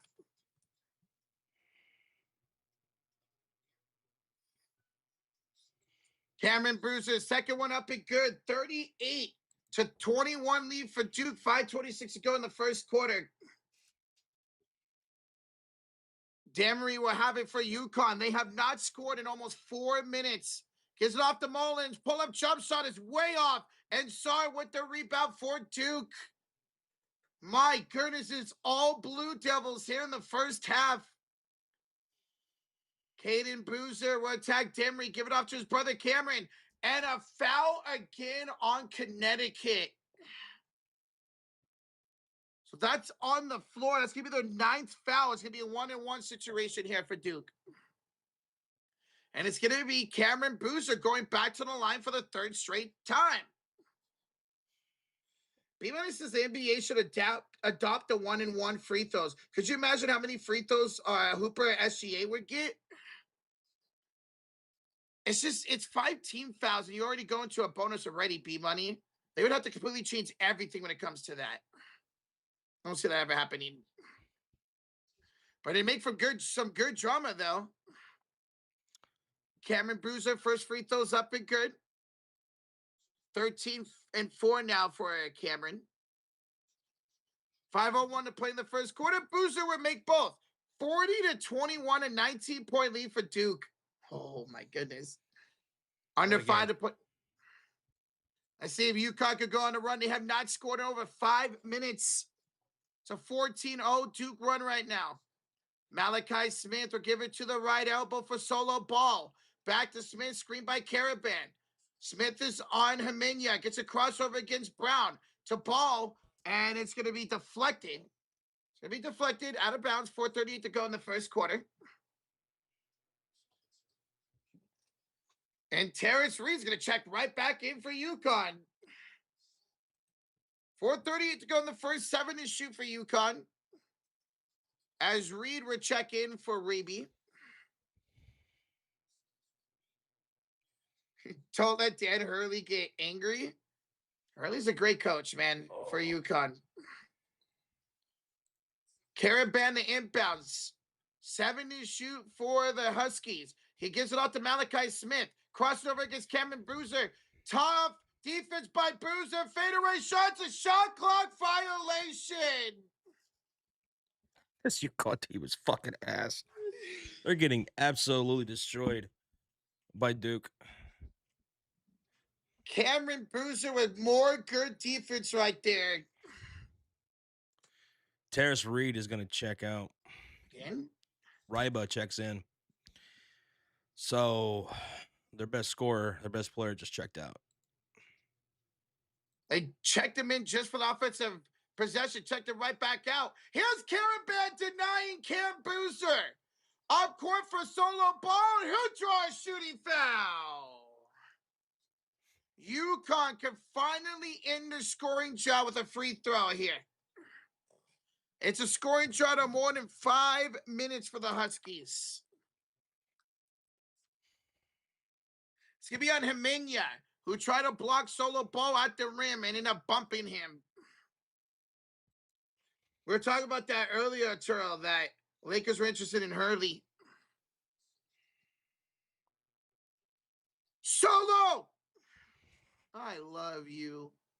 Solo ball, first free throw up and good, and that finally ends over 5 minutes of no scoring for UConn. Isaiah Evans will check in for Hemenya. Ball, second free throw to make this a 17-point game. It's up, it's good. 4:13 to go in the first quarter. 40-23 the lead for Duke. Duke is 13-24. UConn 9 of 26. Duke is 5 of 9 from downtown. Here's Caden Boozer driving off the glass and good. Caden Boozer got 11 points. He hasn't missed. Only averaged 7.5 points on the season. Great day here for Caden Boozer. Here is a pass inside from Ross. Gives it off. Malachi Smith, a wide open layup. Nobody picked him up. That was a feed from Ross with the assists. 42-25 lead for the Blue Devils. Here's Gungba on top of the key, looking for a pass, gives it to Caden Boozer. Caden goes down the lane, and Caden Boozer scores again. He's got 13. A perfect 4 for 4 from the field for Caden Boozer. Both the Boozer brothers showing out here in this Elite 8 matchup. Solo ball for 3. He will miss it. He's 0 for 3 for downtown. Boozer with the possession for the Blue Devils. He'll go right down the lane. Layup is no good for Cam Boozer. He'll get the rebound. It's going to be deflected out of bounds. Deflected out of bounds. We're going to get a timeout here. 2:54 to go in the first. 44-25 lead for Duke. B-Money says, Baby Boozer said, I can hoop too. And you all expect Cameron Boozer, who has had a really good game tonight, to be the leading scorer. But shout out to Caden driving inside against UConn and a perfect 4 for 4 from the field. The Boozer is letting his booze loose. No doubt about that, Arturo. Both Boozers are crushing UConn right now, man. Oh my God, how many of you guys are going to make that joke? Jesus. Oh my goodness. That's what, 4 people will just use that joke? That's great. Alex, no, I don't smell any smoke in my area. At least, well, no, because I had my windows open early. I got the AC on now, but I had my windows open early and I smell no smoke around my area. I don't know if there's a fire in the Bay Area or something. Duke is too damn good. This team is insane, man. And UConn, they've had a really great tournament, but it just feels like Duke, after that scare in the first round, really took that to heart. They beat TCU, had a really good game against St. John's, beat them with crucial free throws down the stretch and crucial defensive stops. Them and Michigan seem like they're in for a national championship game next Monday. We'll see. Giants manager's getting a lot of PR. Yes, he is, Arturo.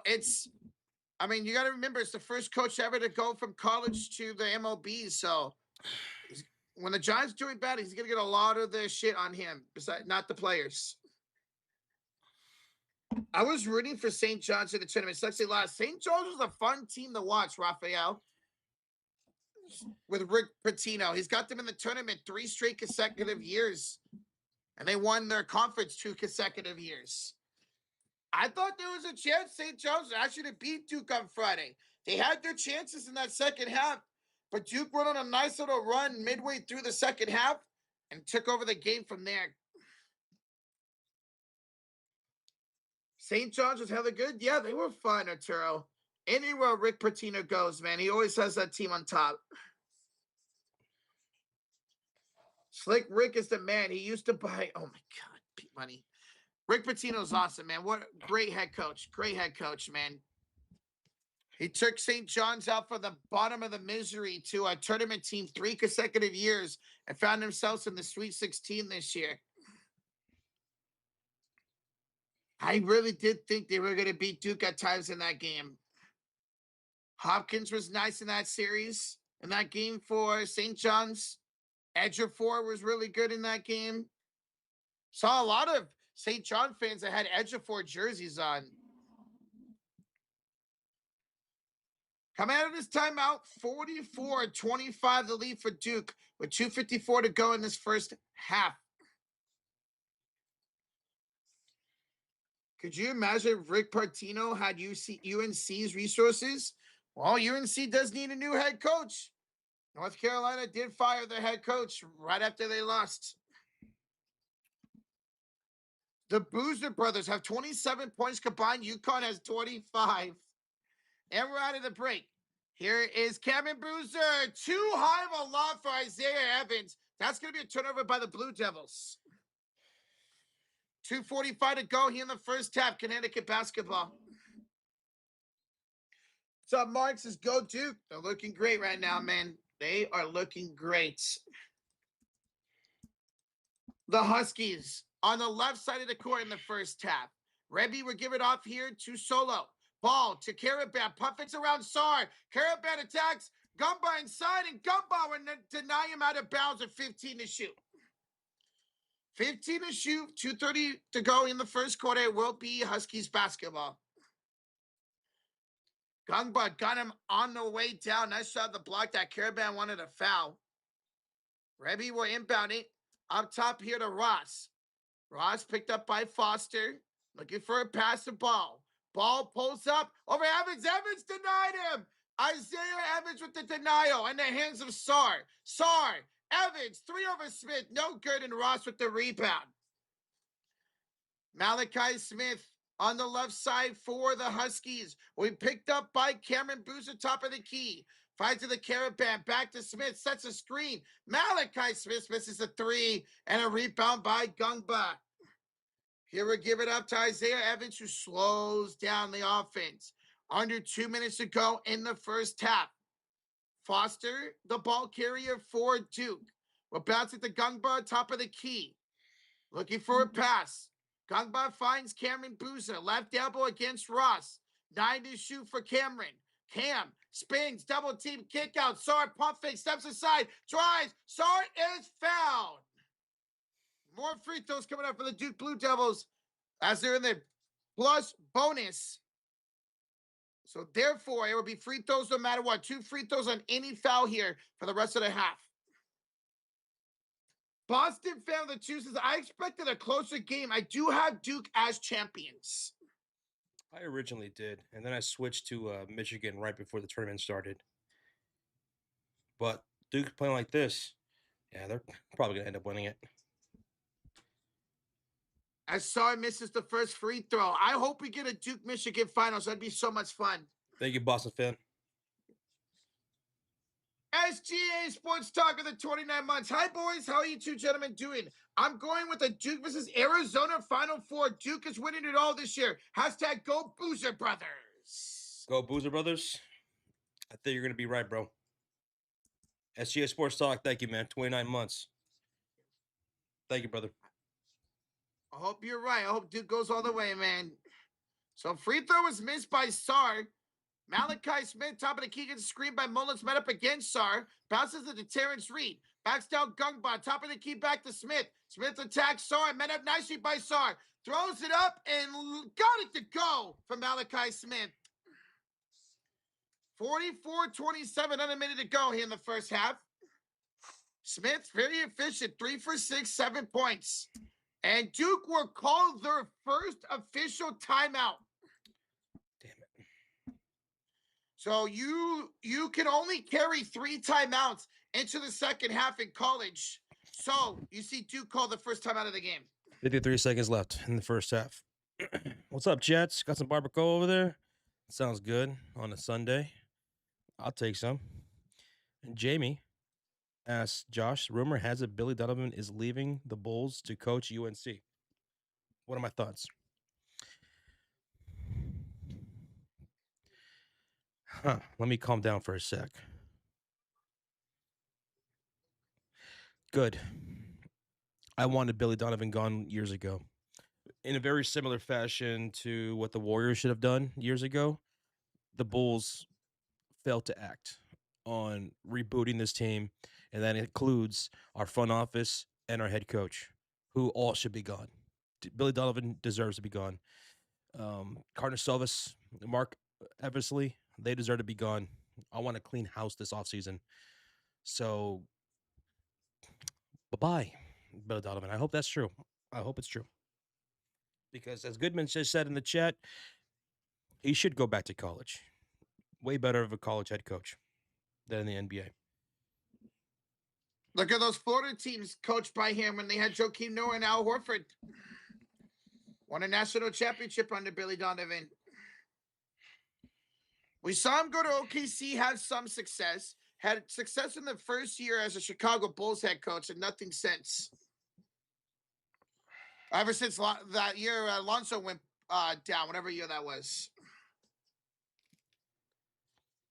Jess says, off topic, UConn is vulnerable for the women's bracket. They struggled. A majority of that game is Notre Dame. South Carolina will mop them if they play like that again.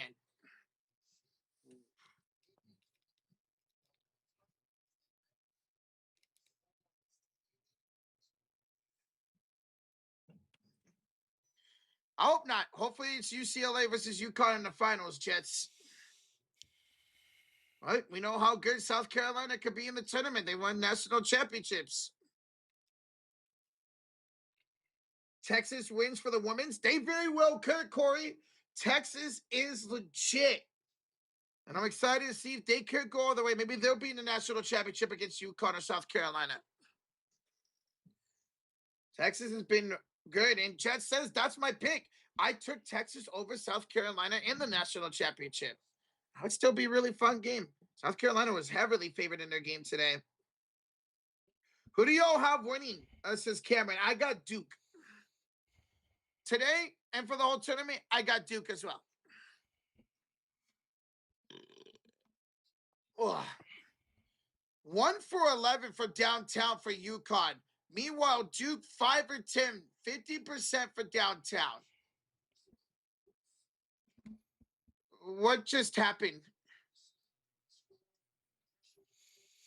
I guess they got to what? Okay, here we go. What? Oh, Caleb Foster knocked out Malachi Smith as Duke was trying to inbounds. So that's an offensive foul on Caleb Foster. The broadcast completely missed it. And they're going to take a look at it. Okay. They did miss that a bit. So we're getting a future review here. Let's see. I mean, he kind of did lower his shoulder into Smith. I wonder if they're going to put this to a flagrant foul, man. Look at this. He got yeah,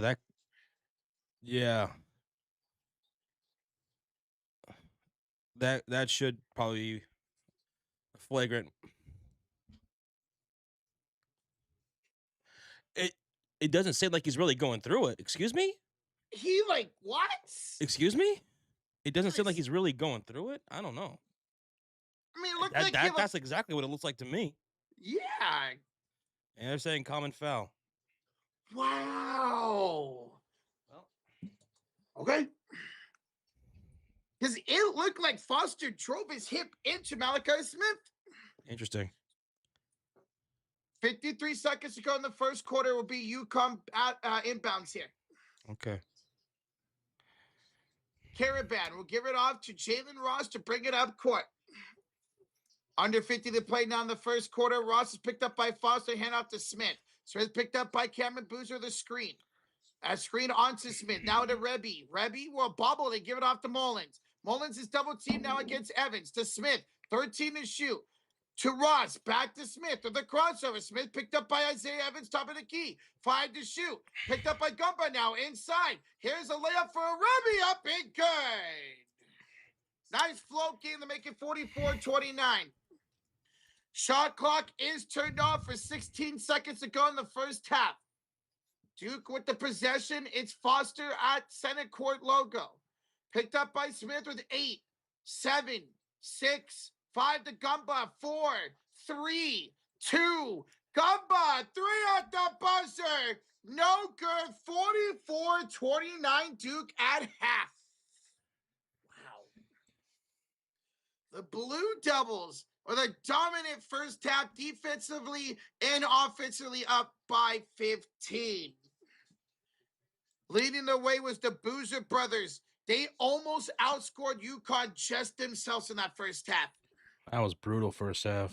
That was absolutely, positively brutal. Not expecting UConn to come out very sluggish like that. My 15-point lead, regardless here at halftime, as they're interviewing Cameron Boozer.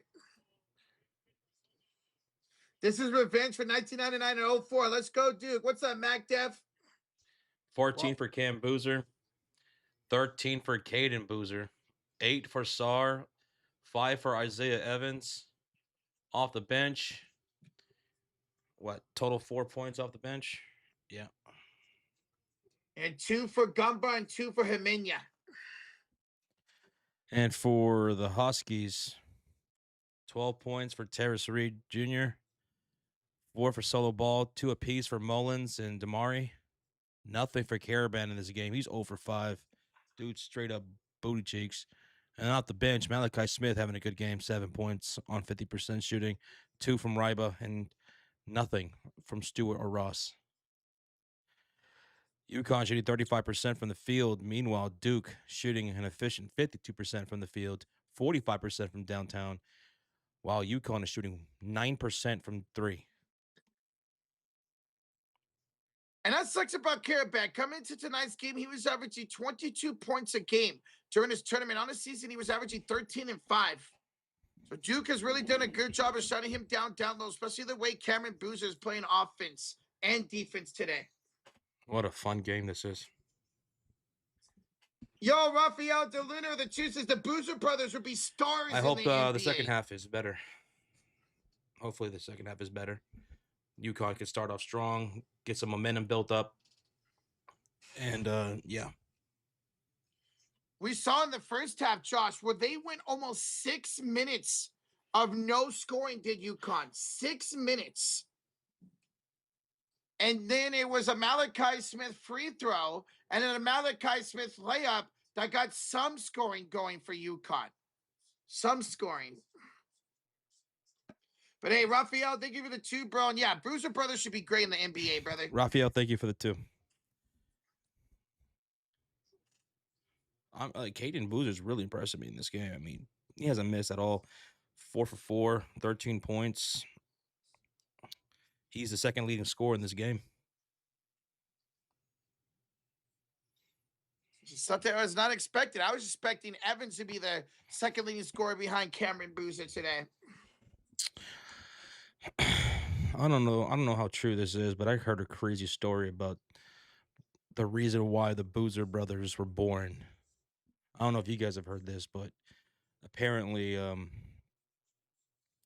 their parents, they have an older son, and I guess he was born with like sickle cell disease or something like that, and he needed a bone marrow transplant or something like that, and Boozer and his wife decided to have kids because they needed a perfect match or whatever. And once Cam and Caden were born, they got some of that stuff from them to be able to help their older brother soon after they were born. I heard that. I thought that was wild. Whoa. I've never heard a story like that before. I was like, damn, that's true. That's crazy. Well, it saved the son, and now look at these 2 sons potentially being NBA stars in one day. Jet says the Boozer brothers really remind me of the Thompson twins.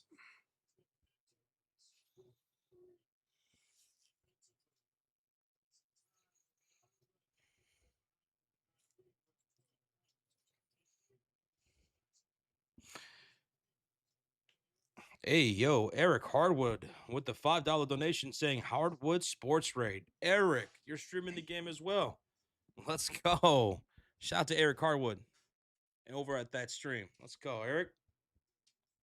Appreciate you, man. Let's see if UConn could come back in the second half and make it a better game. Yeah, man. Hopefully this is a second better half.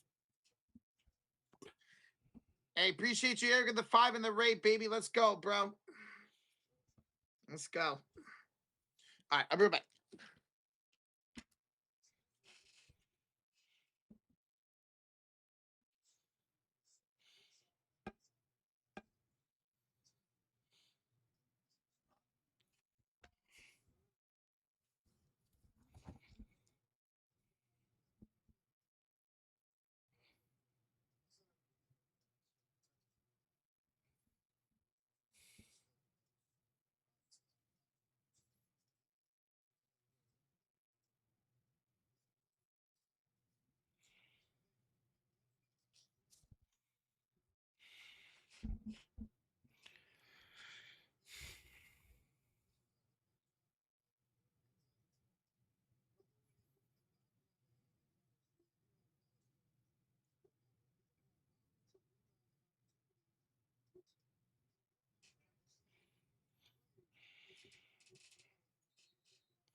By the way, Josh, these half dubs are hella long. I mean, this just sucks, man.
Do I have any Bears that I want to draft? I just want some good players. I want a pass rush.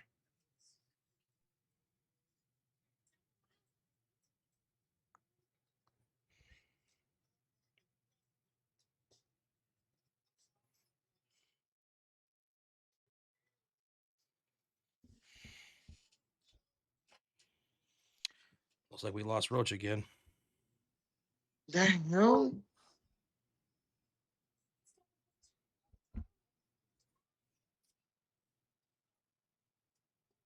Hello? I can hear you. Just can't see you. I'm gonna have to restart the call again. Mm-hmm.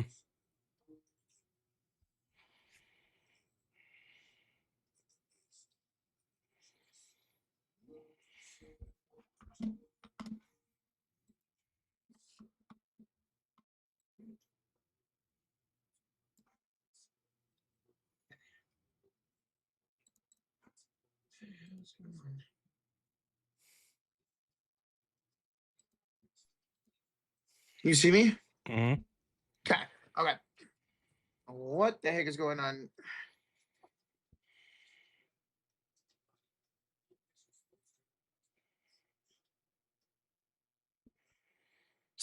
What's up, Ulysses? How you doing, man? Welcome back. Good to see you. What up, man? 12 tons of Kit Kats got stolen from the factory in Italy, Arturo. What the hell? Hopefully that doesn't ruin the supply here in America. This draft, what? Well, this draft has good ones. Might be a little early round one, but check out Malachi Lawrence from UCF. Great player and A+ tier athlete. A lot of fans in the industry. Okay, every money. I'm excited as the draft gets closer to really learn more about these prospects, man.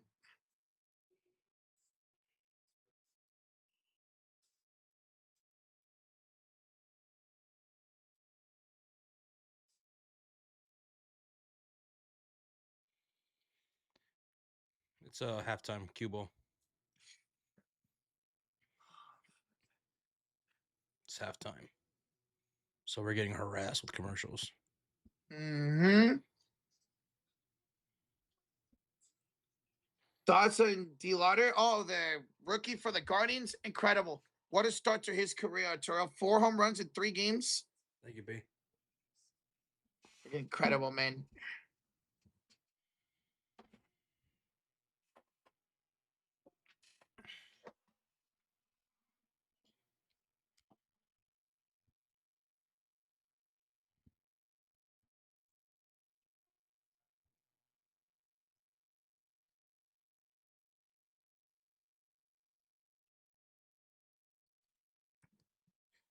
Paul says you come with all that hype just to crash and burn. Just dominated on both sides of the ball tonight by Duke so far, man. I mean, and it doesn't help when you're shooting 1 for 11 for downtown. Josh mentioned that's 9%. Yeah, that's not going to help your case against a really strong Duke team. I mean, you're going to shoot like that in the tournament against any team, you're going to lose. But especially against a big team like Duke, who is shooting very efficient for downtown. What, 50%? 45%? Yeah, that unfortunately you're gonna get a game like this where you're gonna get your butts kicked. In the second half, UConn's got to really buckle down for downtown or just not take them at all. I know Cameron Boozer's really wrecking havoc in the paint, but try to get inside for Reed or Caravan, who's probably been no, he is the bum of the game right now, Caravan. 0 for 5 with a guy who averages 22 points a game this tournament for UConn. Get him going. He's somebody who can hit from inside the arc and hit some threes. We saw him take a couple of threes. One of them was damn near half court and airball it. Dude just needs a key. Oh, I didn't be money retracted it. Caravan's a cool last name. It is a Turo. When I was studying up and watching their game against Michigan State, I was like, ooh, I like that last name, Caravan. I wonder if coaching is the reason UConn is struggling. Well, UConn has one of the best coaches in the nation, and Dan Hurley. Alex. It's just Duke is dominating on every aspect on the floor right now for downtown, inside the arc, on defense. They're not allowing them anything. Your 2 best scorers on the season are Terrence Reed Jr. and Caravan. They're both bigs, and neither one of them are having success going inside the paint. We saw Reed have success to start the game. Where he had like 7 points in the first 5 minutes, but really slowed down after that, especially picking up 2 fouls in that first half. Remember, in college basketball, 5 fouls and you're out. It's not 6 fouls, 5 personal fouls, and you're out of the game. So when you see somebody pick up their second foul, most of the time they're going to get subbed out early. You don't want them to pick up that third early in the first half. UConn needs to keep the score to under 10 at the 10-minute mark. Completely agree, B-Money. They got to come out and they got to out-hustle Duke. Outwork them, man. Try to get that shot going. It's situations like this where 4 quarters is way better than 2 halves for basketball.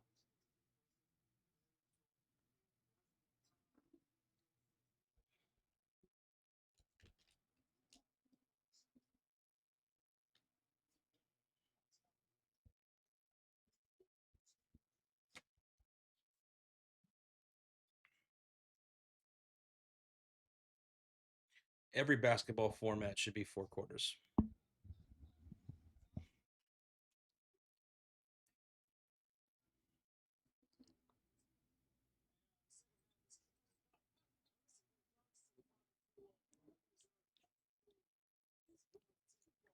Oh my God, Google Chrome stop crashing.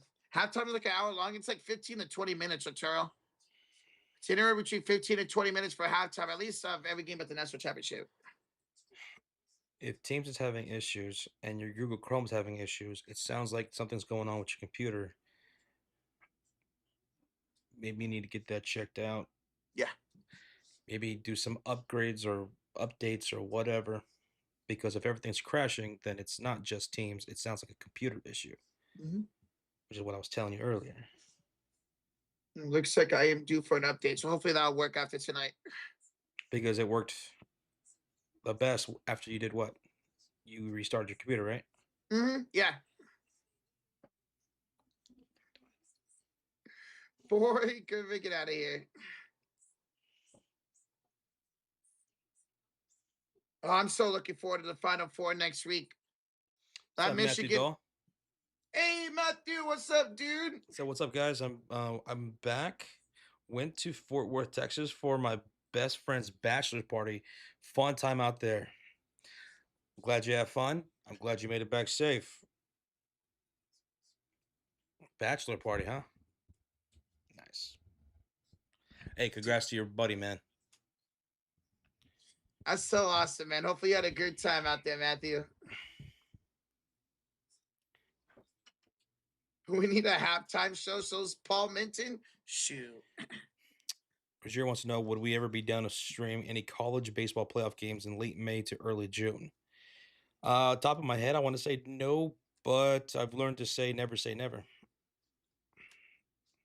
It had to be like the right college World Series matchup where it's like the two best teams and everybody's really hyping it up.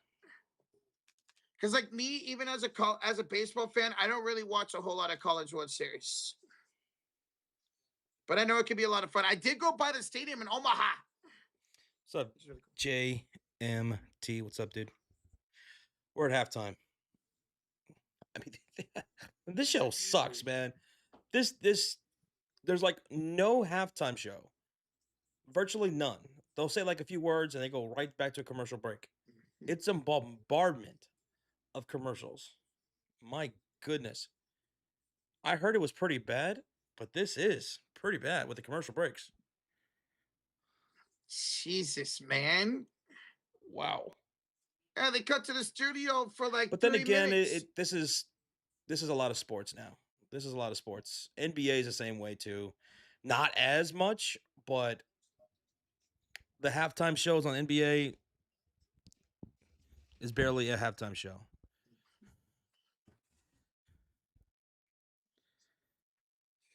Jets, I think this has been longer than 15 to 20 minutes. At least it feels like it. Feels like a Peacock halftime show. Yeah. Because, my God, those are long. Just put on some game highlights at that point, says Aturo. For real, though, man. Just recap the first half of the highlights. I mean, especially from the Boozer twins. Or not twins, but the Boozer brothers. And oh my, they came back from a commercial. Bro! I'm not kidding. They came back from a commercial break. They showed like a 45-second clip, and they went back to another commercial break. I thought we were getting ready to go for the second half. That is wild. That's what halftimes are now in sports.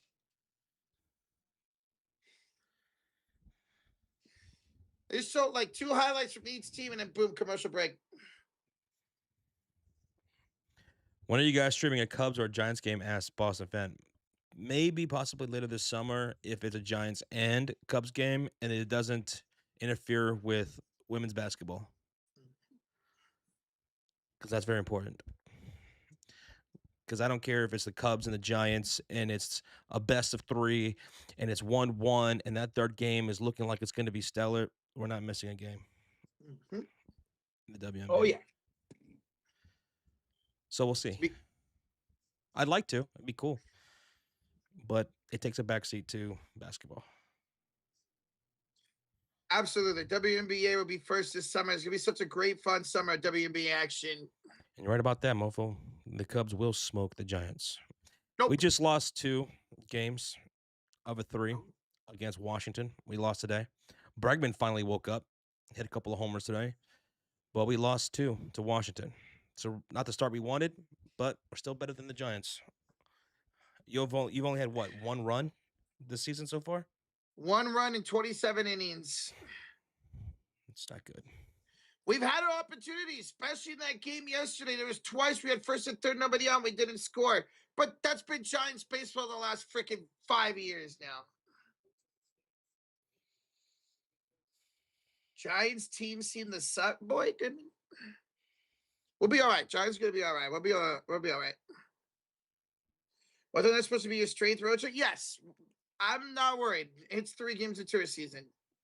Now, ask me here in about 2 or 3 weeks, and that might be a different story. Cubs play the Giants 6 times in 1 week. The 5th, 6th, 7th, and 12th, 13th, 14th of June. Really, Razier. So that's 2 different series. Yeah. One in San Francisco, one in Chicago. Yes, sir. Yes, sir. Wow, on my birthday too, June 5th. We'll be live for Game 2 of the finals that night. I was watching a little bit of the Giants and Yankees yesterday, and Rafael Devers, I'm not saying he is, but he looks washed in that Giants uniform. I'm not saying he is. He looks weird. It's going exactly how he started for us when he got traded, where he had a very slow start. And then once he got adapted to the Giants, he started hitting well. And Devers is known to slow start to seasons too.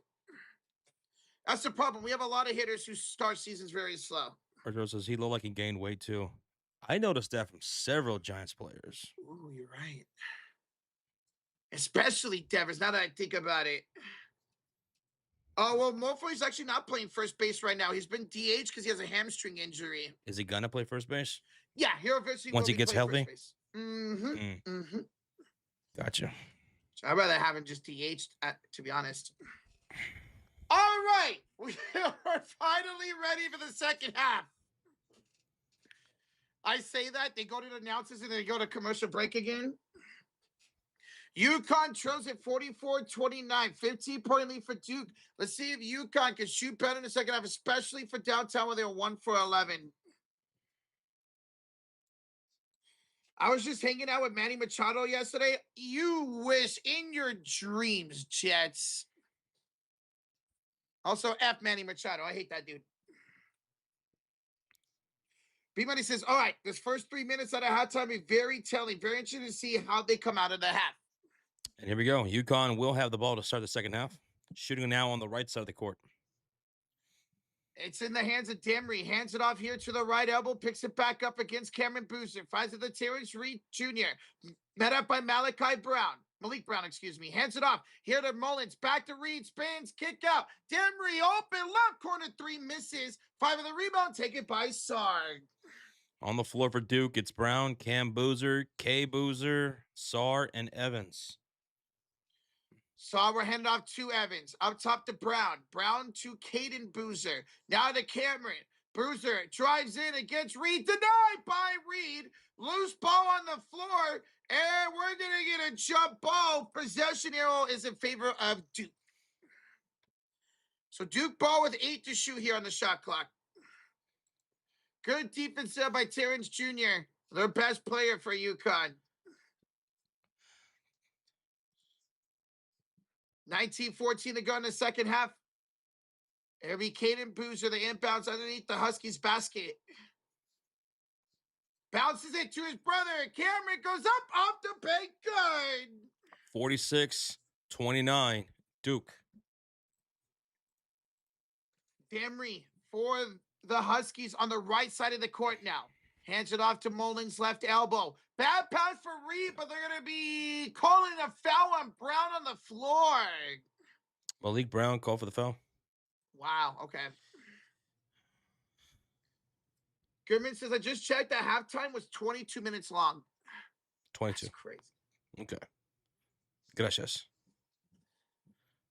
Ball to inbounds, up top to Mullins. Back to Solo, ball. Contested 3 over Caden Boozer, no good. Reed with the offensive rebound. Oh, yeah. Second chance for Reed, off the glass, good. Oh, yeah, way to stay with that. Reed's got 14 points now. 15-point game. UConn needs to get some stops here. Caden to Cameron Boozer. On top of the key, gets Reed looking for an extra pass. Here comes Evans to set his screen. Boozer knocks down Demery. That's an offensive foul. Yeah, Cam Boozer just came barreling his way down the hill. And a drawn charge by UConn. That's Demery who drew the charge. Turnover, UConn basketball. I was just talking about getting some stops. There you go. You got one. Now get some shots. Demery gives it off the ball. Solo bounces it to Terrence Reed Jr. Back to Demery. Picked up by Cameron Boozer. Inside pass. It's another foul on the floor by Malik Brown. That's back-to-back fouls for Malik Brown. That's 3 team fouls for Duke here in the second half already. Oof. Put 20 on the shot clock. It's UConn basketball with Caravan, Reed Jr., Mullins, Demery Jr., and Solo Ball. Reed Jr.'s got 14 points. Second leading scorer in the game. Ball to Demery. Gets a screwed on Malik Brown, 17 to shoot. Demery the crossover, finds it out to Mullins. Mullins gets around Isaiah Evans. Finger roll is too strong, and Caden with the rebound. Whole lot of contact there. I'm sure they wanted a foul, but no whistle. So we play ball. Caden Boozer down the lane. And a foul, a shooting foul on UConn. That's their first foul here in the second half. 17:56 left to go here. It's going to be a foul on Solo Ball to Cam Boozer.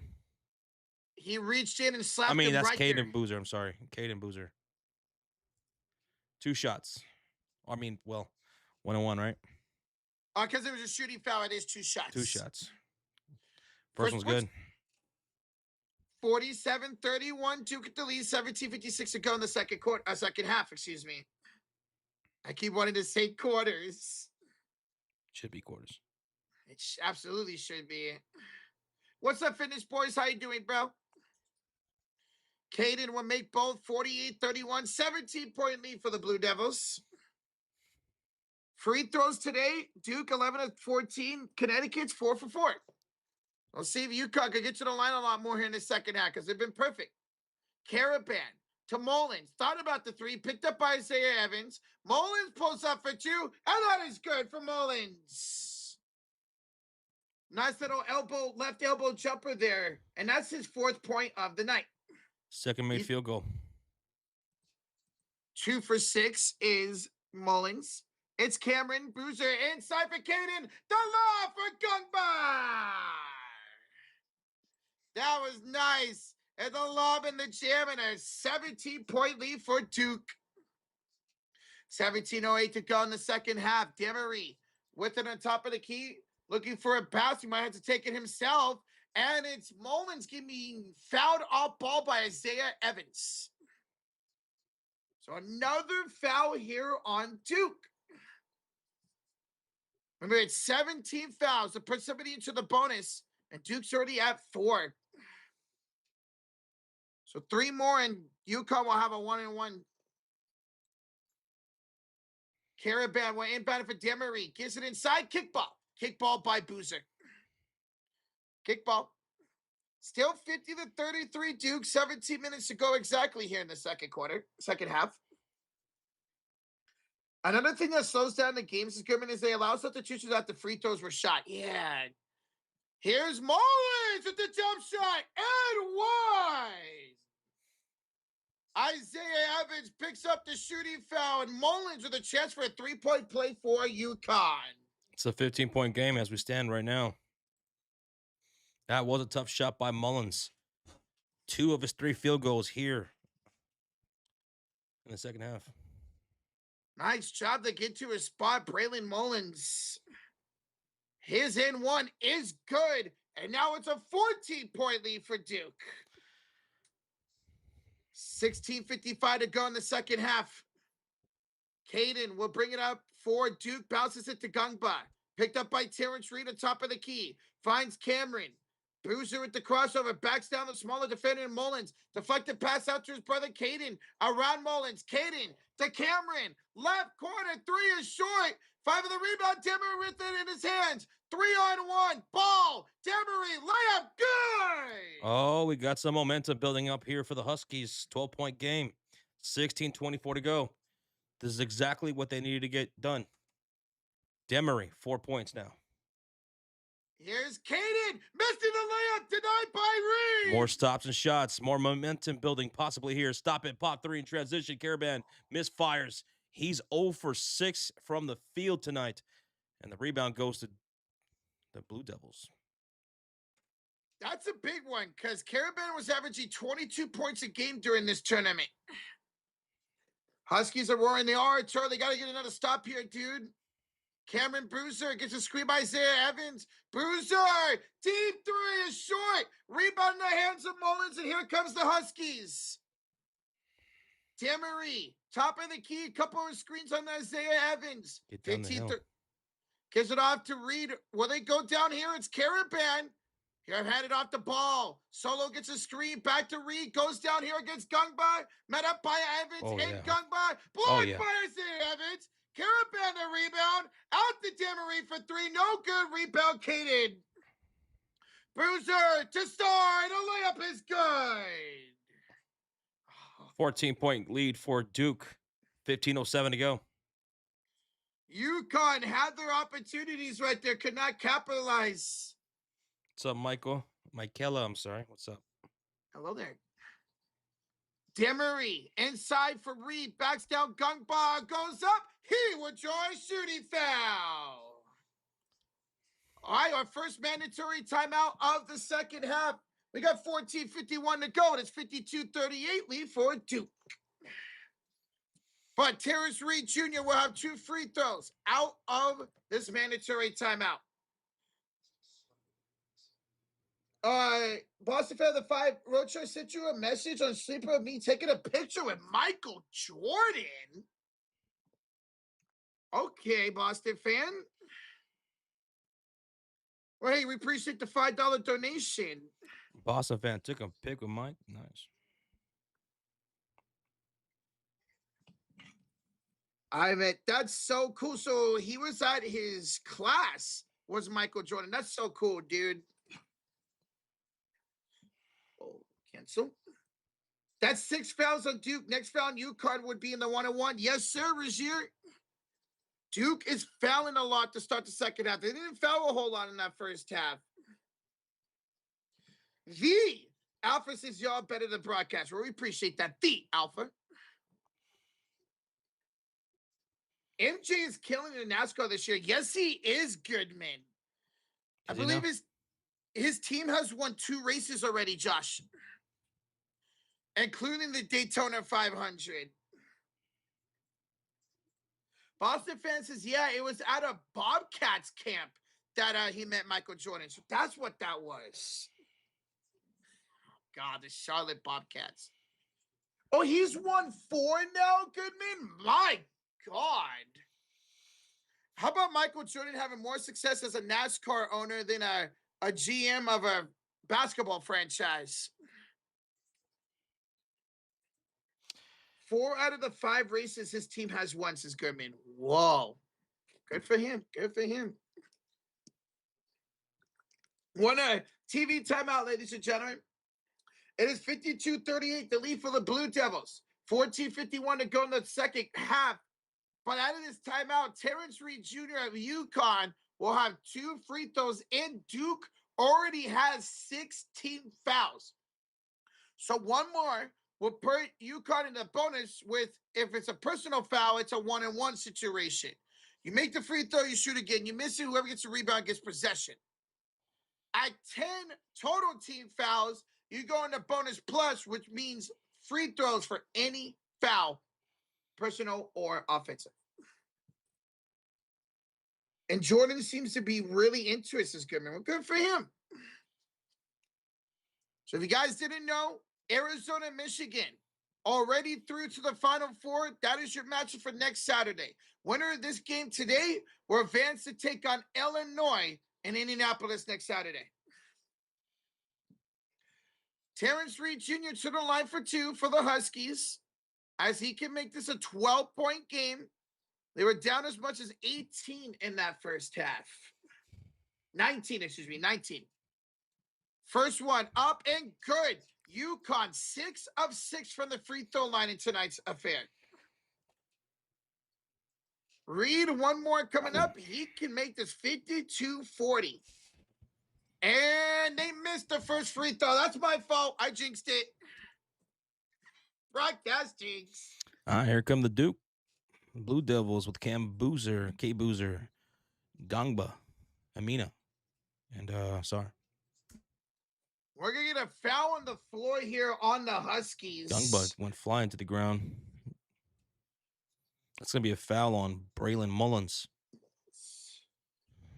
I thought at first that was that Reed. That would have been his third personal. On the floor for UConn is Caravan, Reed Jr., Mullins, Ball, and Malachi Smith. Also, now that we're in the second half, remember, starting this tournament, each team gets one challenge. You get one challenge for the whole game. Braylon Mullins just subbed out. Jaden Ross just checked in for him. Here's Cameron. Hero back down. Caravan double T cuts for Reed. Pass aside for Gungba. Gungba is fouled by Malachi Smith. And that's going to be 2 free throws coming up for Gungba. Malachi Smith just picked up his first foul. He thought he got all ball on that one. He thought he got all solo ball on that. B-Money says, the refs are going to swallow the whistles now. You just watch. Duke can probably sucker punch somebody and they ain't calling a foul. Jesus, B. See? Gungba misses the first free throw. So it remains a 13-point lead for the Blue Devils.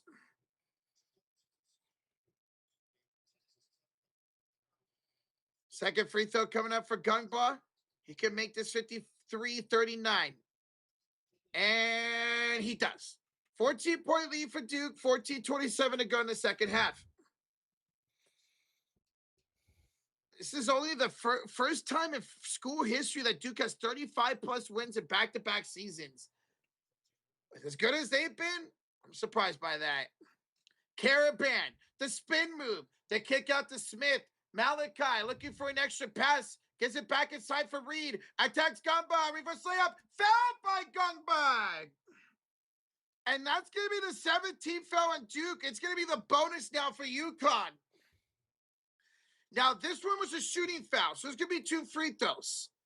2 shots. But any personal fouls that come into the next 3 would be a 1-on-1 situation. Reed Jr., 15 points tonight. Looking for 2 more. First one's up. First one's good. Terrence Reed, who averaged 14 and 8 on the season, is averaging 20 a game during these 3-game tournaments so far. Terrence Reed can make this a 12-point game. Second free throw up and good. 53-41 Blue Devils. 14 minutes to go in the second half. Quickly up court is Caden.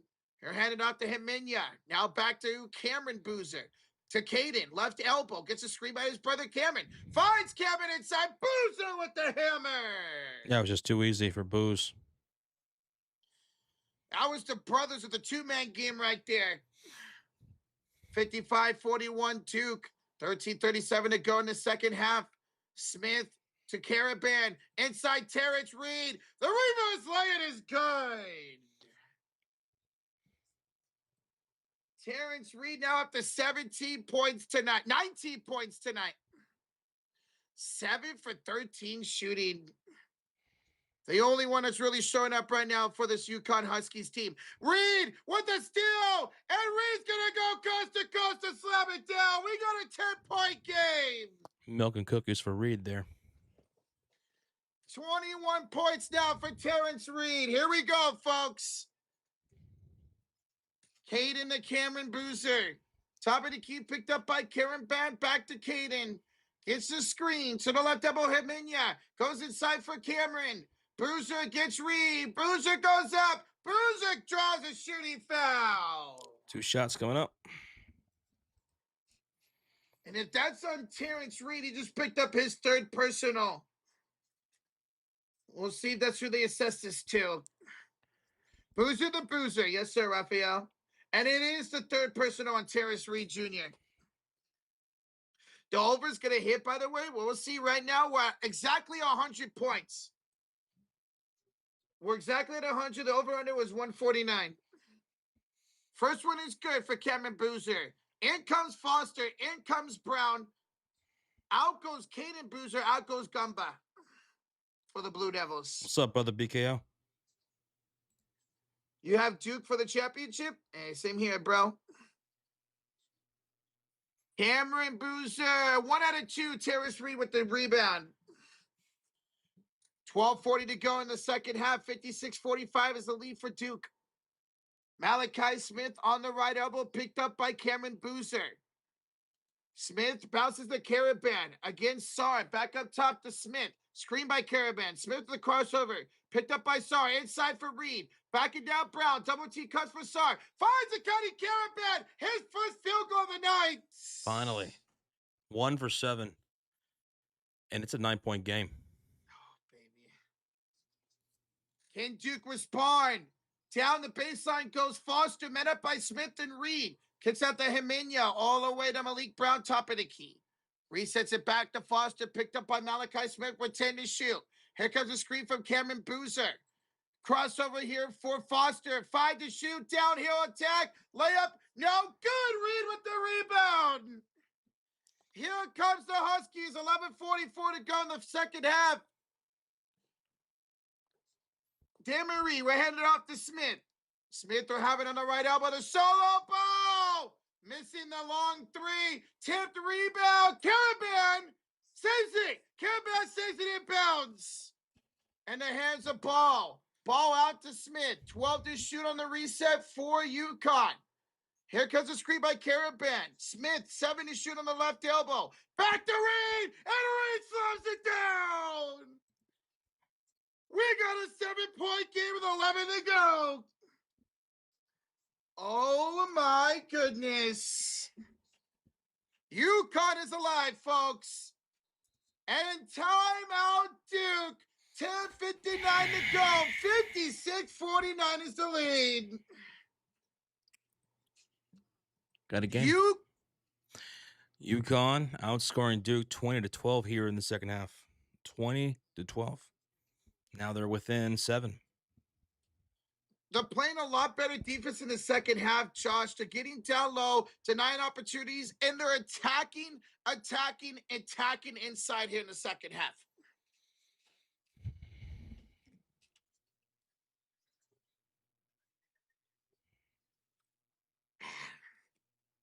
Let's go, y'all. Hit that like button. Hit that sub button. Thank y'all for being here. We have a ball game, folks. Let's go. Number 5 for UConn is showing out. Rafael Deluna, you talking about Terrence Reed Jr. averaging 20 points during this tournament. He's got 23 here today. Terrence Reed dominating the paint on defense and offense right now. He is 9 for 15 shooting. He is the only one in double digits right now for UConn. The next leading scorer is Braylon Mullins and Malachi Smith with 7 each. Let's go. Do you guys think Duke will lose? We both took Duke to win, Michael Berry. Both took Duke to win. I think they do hold on to this, but it's going to be a close finish now. There you go, East. Let's go, UConn. What a comeback here in the second half. It was such a sluggish first half for UConn. Duke played such good defense inside the paint. Now it's opened up a little bit, especially because UConn is in the regular bonus right now, the 1-and-1 bonus. So Duke has to play a little bit back right now. They can't afford to really keep fouling, especially with UConn only missing 1 free throw. They are 8 for 9 from the free throw line in this game, the entire game. Here in the second half, they're 4 for 5. They were 4 for 4 in the first half from the free throw line. They're 4 for 5 here in the second half. Duke has got this. They got to come out with a better game plan. We saw that 2-man game work with the Boozer brothers, but then Caden took a seat. So we'll see if Evans or one of these guards, Evans or Foster, can step up for Duke. Find Cameron Boozer rolling side the paint. Speaking of Boozer, they just had his dad on a commercial. But let's see if they can find Cameron Boozer down the lane. All right, we're coming out of this Duke timeout. On that last possession, that was a hell of a save by Caravan.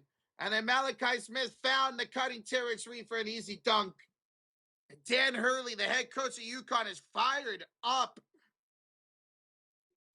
Oh, Bill Murray's there. Bill Murray is there rooting for UConn. How about that?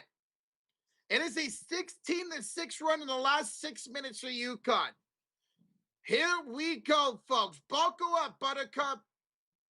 Caleb Foster on the inbounds for the Blue Devils. Hands it off to Malik Brown. Picked up by Terrence Reed.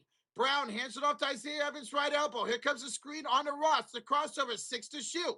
Finds Foster. Screen by Boozer to Cameron. Boozer goes inside. Boozer up off the glass. Good.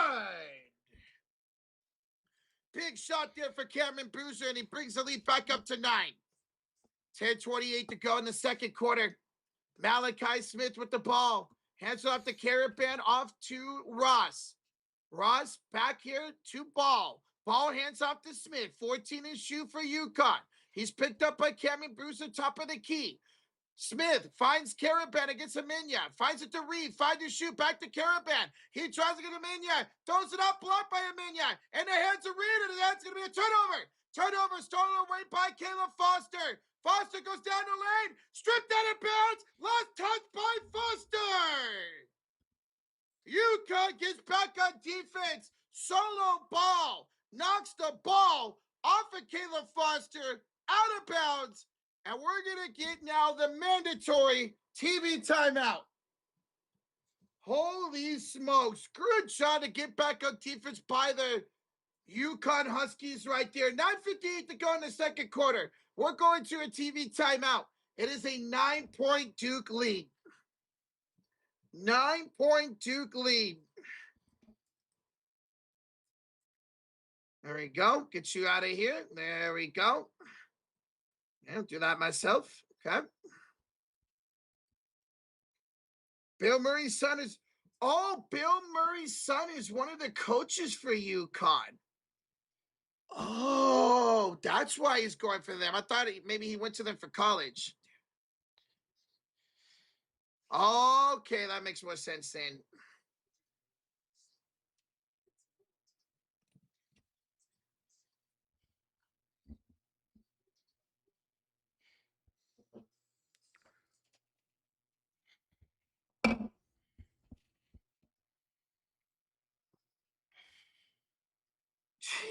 Cheating the physical UConn. Nah, man. Duke's just been very physical here in the second half. Very physical. And it's leading to a lot of fouls on Duke's behalf.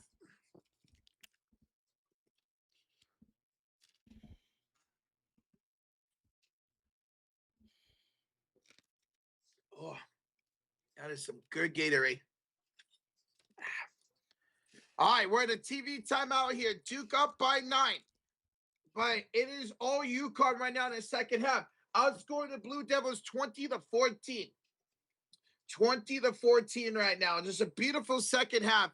Flip of the script, really, where Duke was dominating inside the paint, both offensively and defensively. Here in the second half, UConn now, offensively and defensively, dominating in the paint.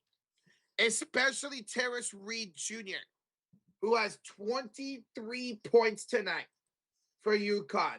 The only one in double digits. He's also got 6 rebounds and 4 blocks. Meanwhile, for Duke, they have 2 people in double digits. That's the Boozer brothers.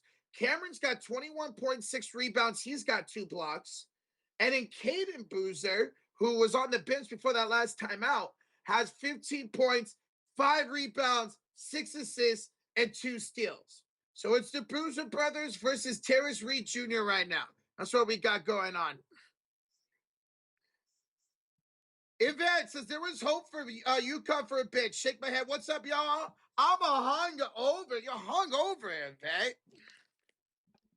What's up, Yvette? Well, take some medicine and drink some water and feel better, Yvette. Eat something good. Mm-hmm. All right, coming out of this timeout, 9:58 to go in the second quarter. Duke is up only by 9.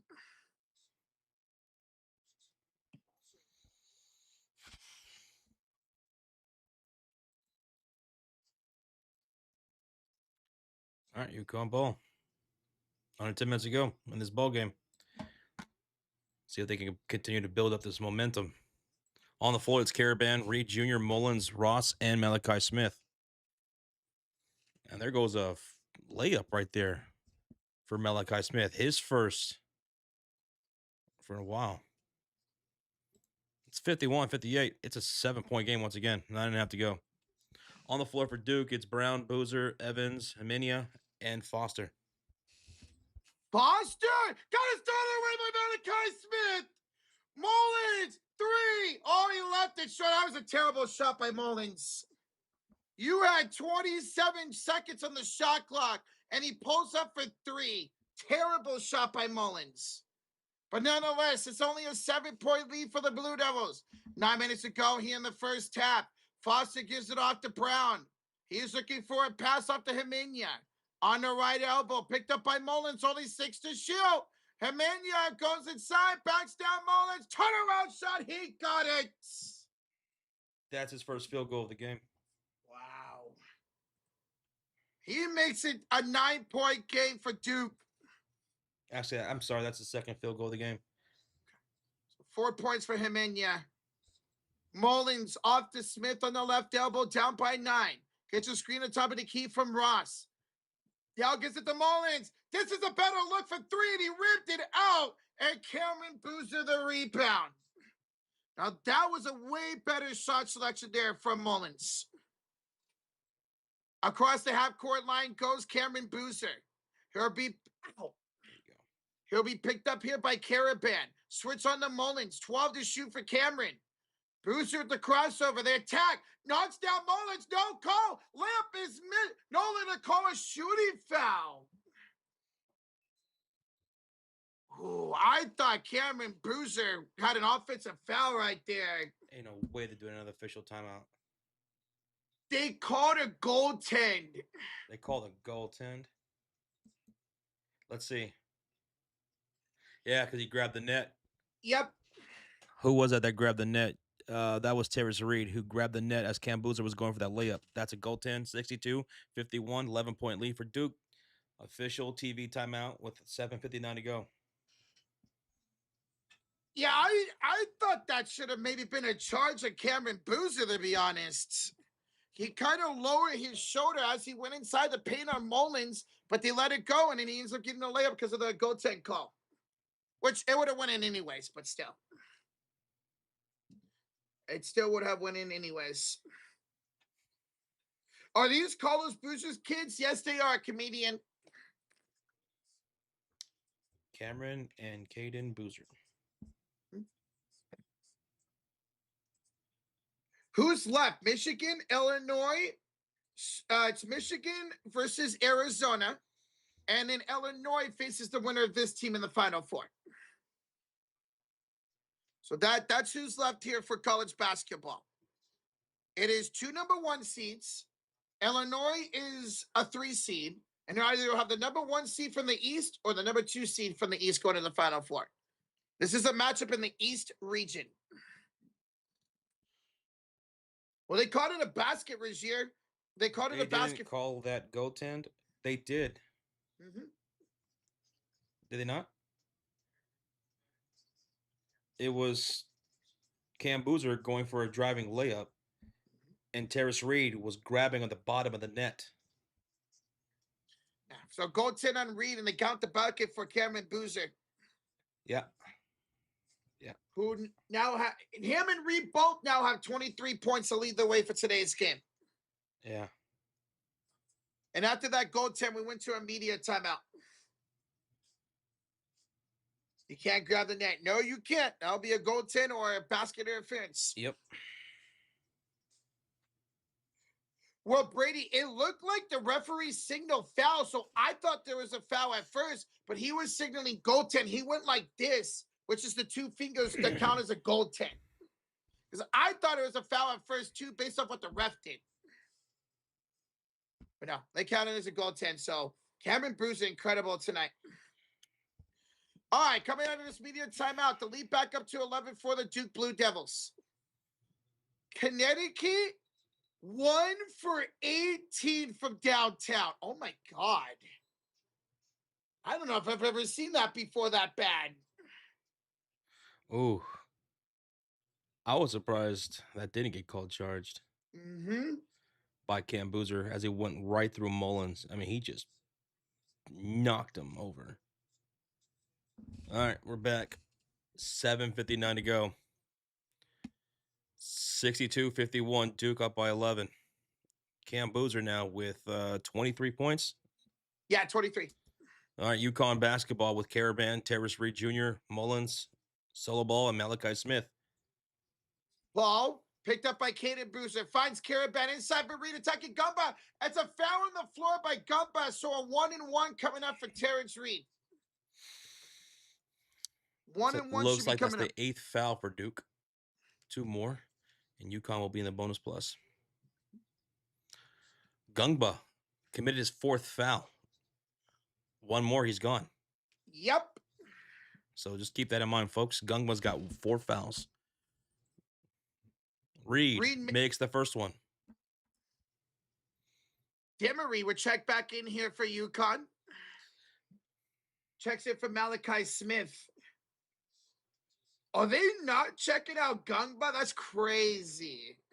Second free throw for Reed. No good. Rebound goes to Cam Boozer. That's his 8th rebound of the game. See if we can get a double-double. Spin a Jake? machine. Hey, what's up, Jake Smith? Here's Solo Ball with the steal. There you go. There you go. 10-point game. Let's see if they can turn this into 8. Demery atop of the key screen by Caravan. He's met up against Caden Boozer. Demery looking for a pass the ball. Solo Ball. Posts up, leaves it short. Long rebound. Saved the bounce by Demery. Good hustle plays right there by Demery. Second chance look here for UConn. Ball against Caden inside for Reed. Backs down Cameron Boozer. The spin move. Met up by Gunba now. They kick out to the right corner. Demery 3. Got it. That's their second made 3 of the game. They're 2 for 19 from downtown. And boy, that couldn't have come at a better time right now. 7-point game. Here is the Blue Devils with 6:42 to go in the ball game. Here's a crossover for Caden. Finds it to Cameron. Hemenia 3. He answers. He gets it right back. Hemenia 3 for 4 shooting. 7 points now. Lead back to 10. Wow. Mullins with the handoff from Demery. Gets it off to Reed. Top of the key. Hands it back to Demery. He's picked up once again by Cameron Boozer. Feeds it to Ball in the left elbow. Solo Ball. Tries, met up by Caden. Kick out left corner. Demery 3 again. Oh my God. Timeout. 6:06 to go.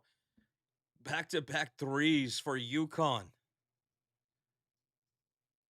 What a second half for UConn, especially Demery now. That's corner threes right there for Demery. 58-65. He hit one from the right corner, and now the left corner, baby. Before those back-to-back splashes by Demery, the team was shooting 1 for 18 from downtown. 1 for 18. Now they're 3 for 20.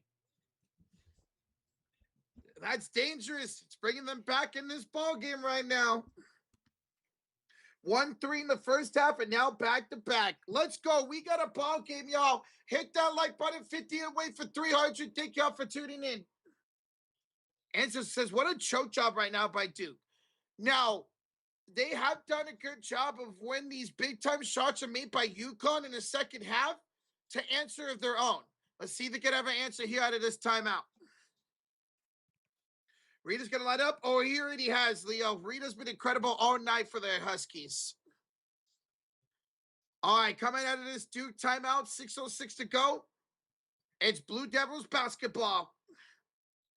Cameron, we're inbounded for Caden, who brings it across the half-court line.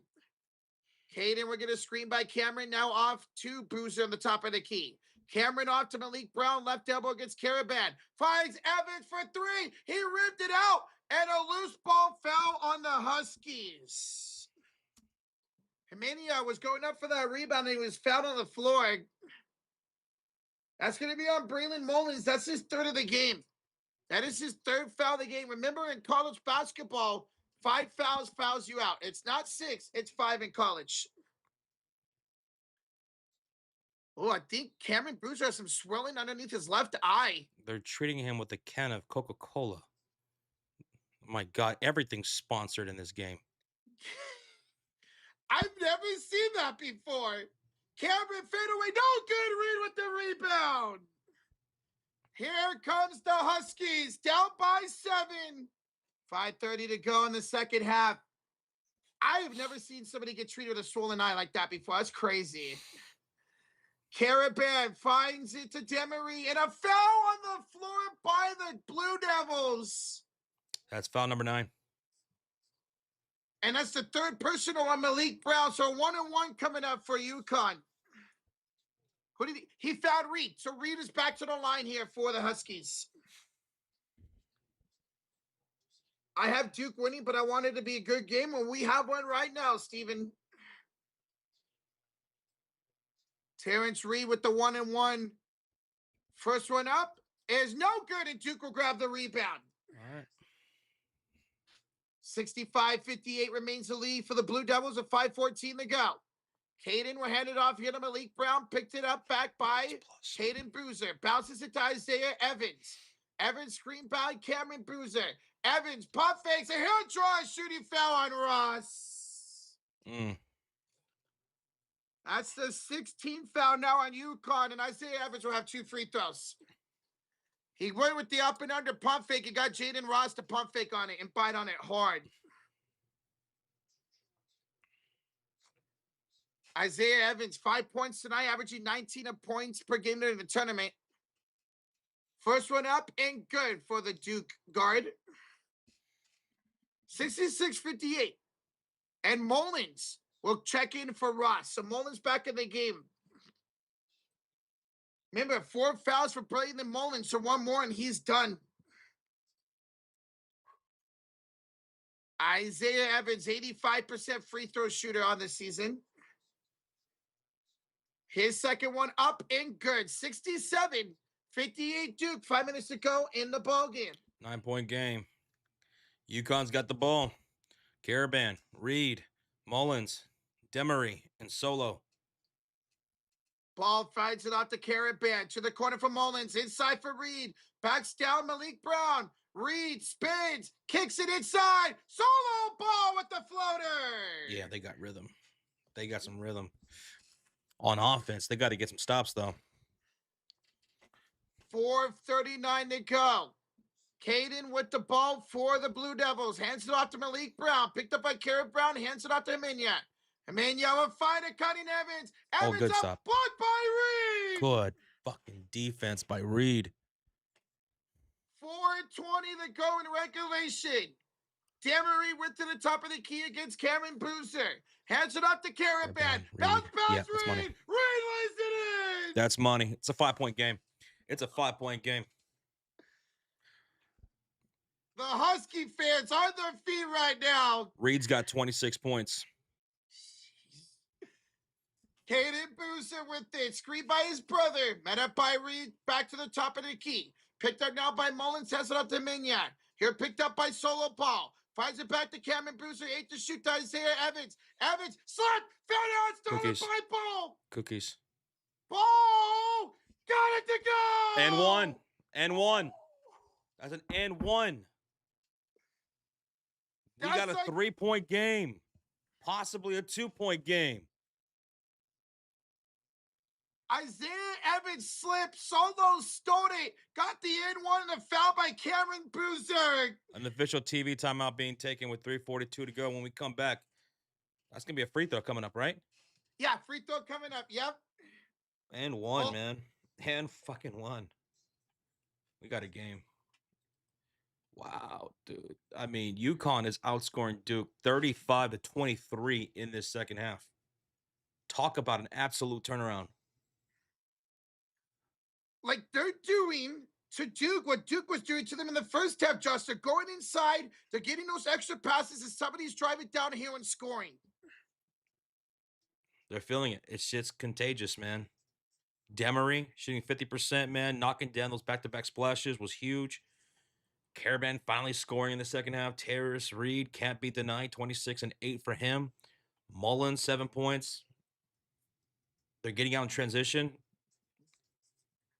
It's looking good. Just awesome, man. So timeout here on the floor. An N1 here for UConn. What happened to Isaiah Evans? 2 for 6 tonight. 7 points. K Boozer, extremely quiet in the second half offensively. He couldn't be stopped in that first half. He was 4 for 4 in that first half from the field. He was the second leading scorer in the game at halftime. And then here in the second half, he just stopped shooting. He stopped going to the rim. He's only taken 1 field goal attempt in this entire second half after being so dominant in the first.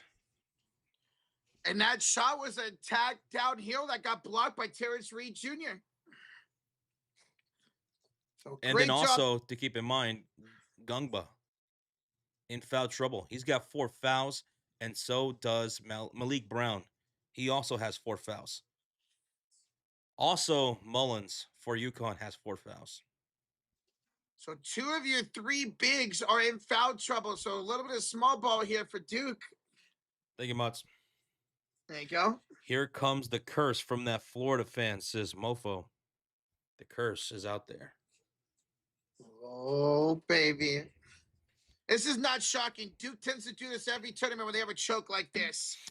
What's up, Gen X Boomers? Says, we close, boys. Did you watch the ladies today? Duke was held to 19 on the second half. I was watching the closing of that second half. I was rooting for UCLA. They took care of business. So we got UCLA and UConn. Gen X Boomer, that's what I was hoping for. We're going to stream that game. I can't wait. Lauren Betts looked unstoppable. Kiki Rice looked great from when I was watching.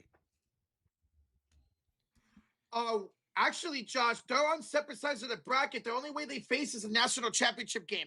Oh, got you. Well, it's going to happen. Yeah. Knocking on wood. Oh, let's go. Okay, back into this game. 9-2 run in the last 225 for the UConn Huskies to make this a 3-point game.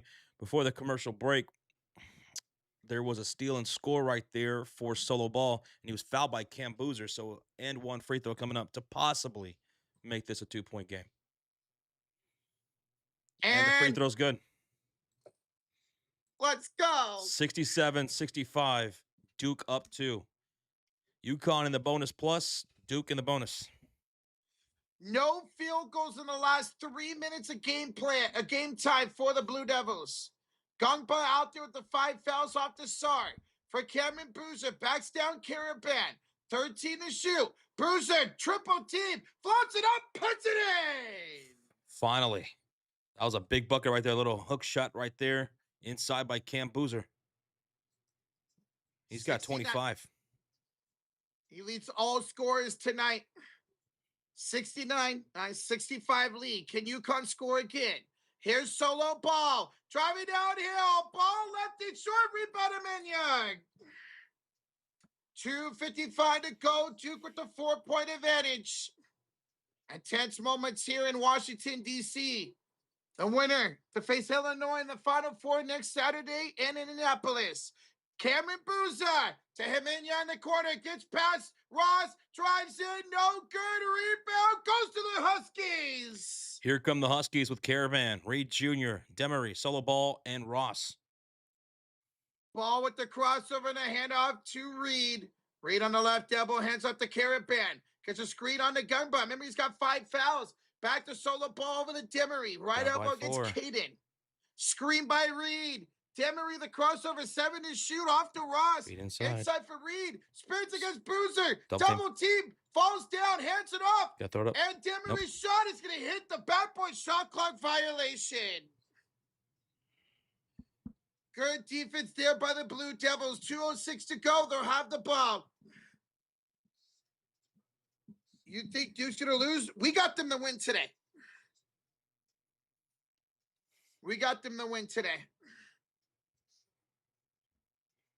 Solo Ball wanted a foul there. All right.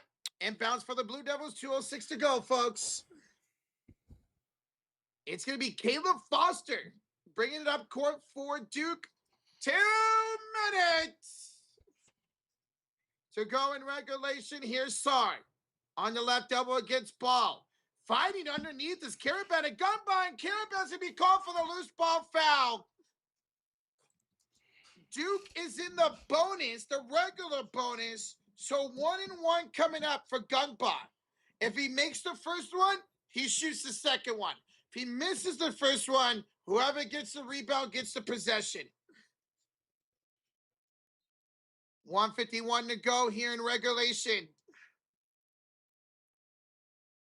It looks like whoever substitution is Foster will check out.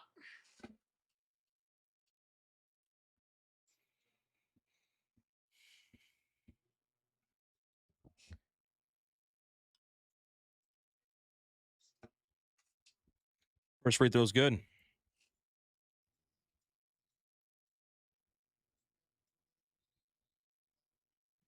So that means he gets to shoot the second one.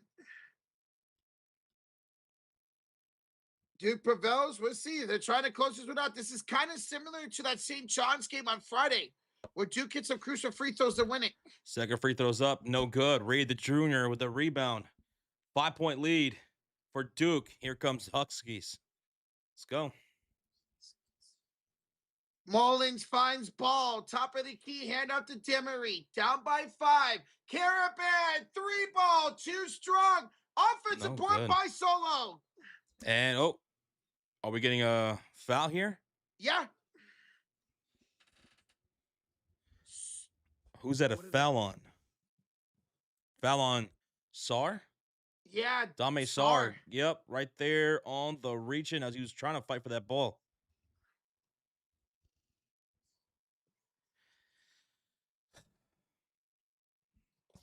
So this would be 2 shots. This is in the bonus plus. 2 shots. 85% in the year for Demery. All right, Demery. Down by 5 at the free throw line with 1.5 minutes to go. No pressure, dude. This is where you see college basketball players choke. First one's up. Too strong, no good. Oh, my goodness. Whew.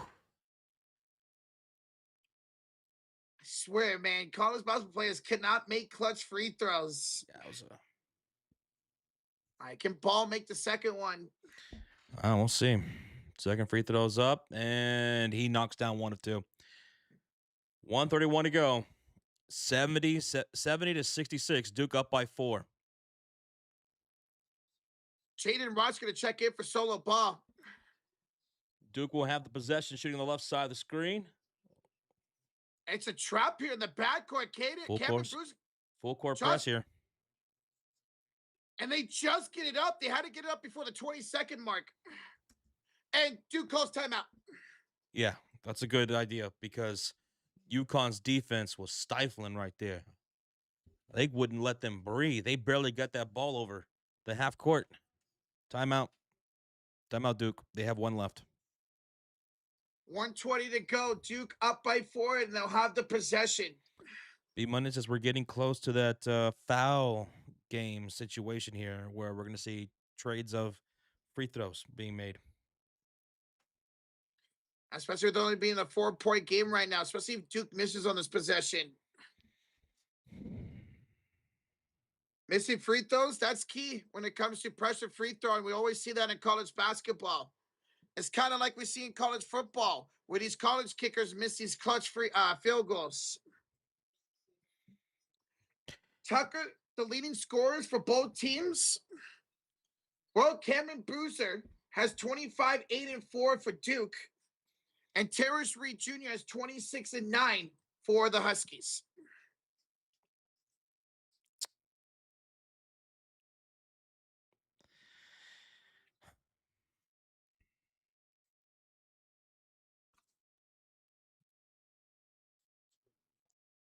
UConn only chances to foul them and to make some 3-pointers.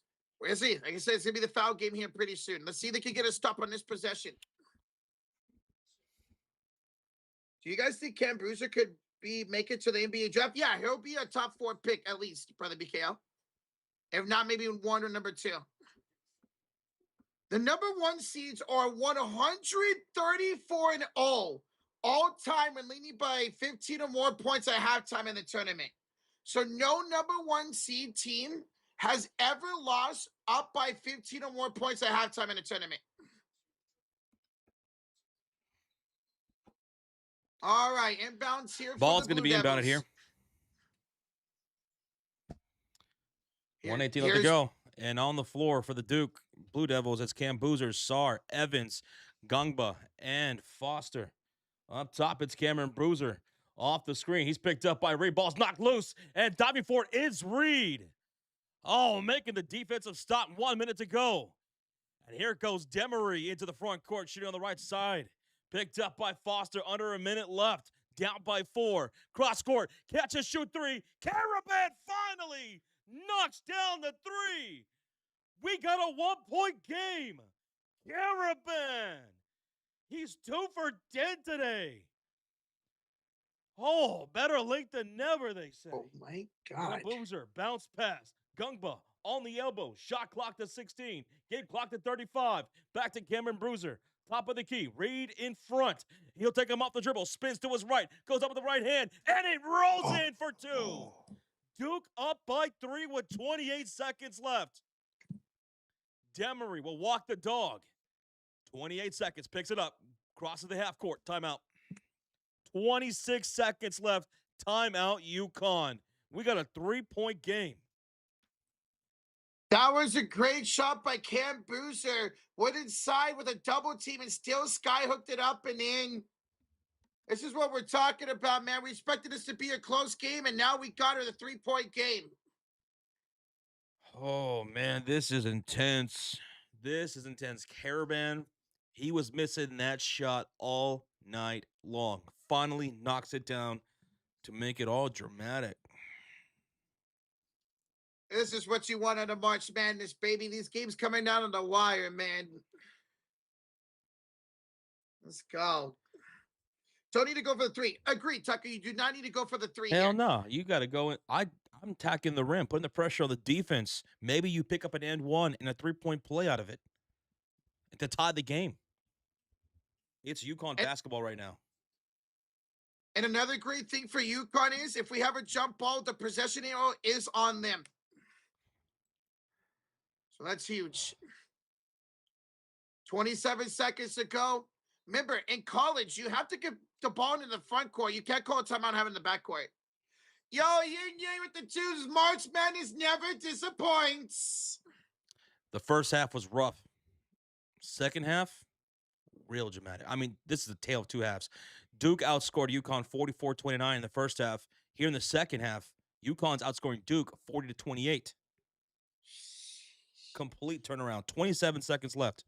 Laura, appreciate that. And Yin Yang, thank you, brother. Thank you. Hey, 20 likes away for 300, over 1,000, 1,100 in the building. Thank y'all for joining us. Wow, let's go. 3 for the last 4 from downtown for the Huskies. Coming back out of the timeout from UConn. 1 timeout apiece. Caravan's going to inbound this from the near sideline. He's out there with Terrace Reed Jr., Mullins, Demery, and Solo Ball. Ball's going to be inbounded into the backcourt. Demery brings it across the timeline. To Ball it goes. Around the half court, 22 seconds left of this ball game. Bounce pass, Demery.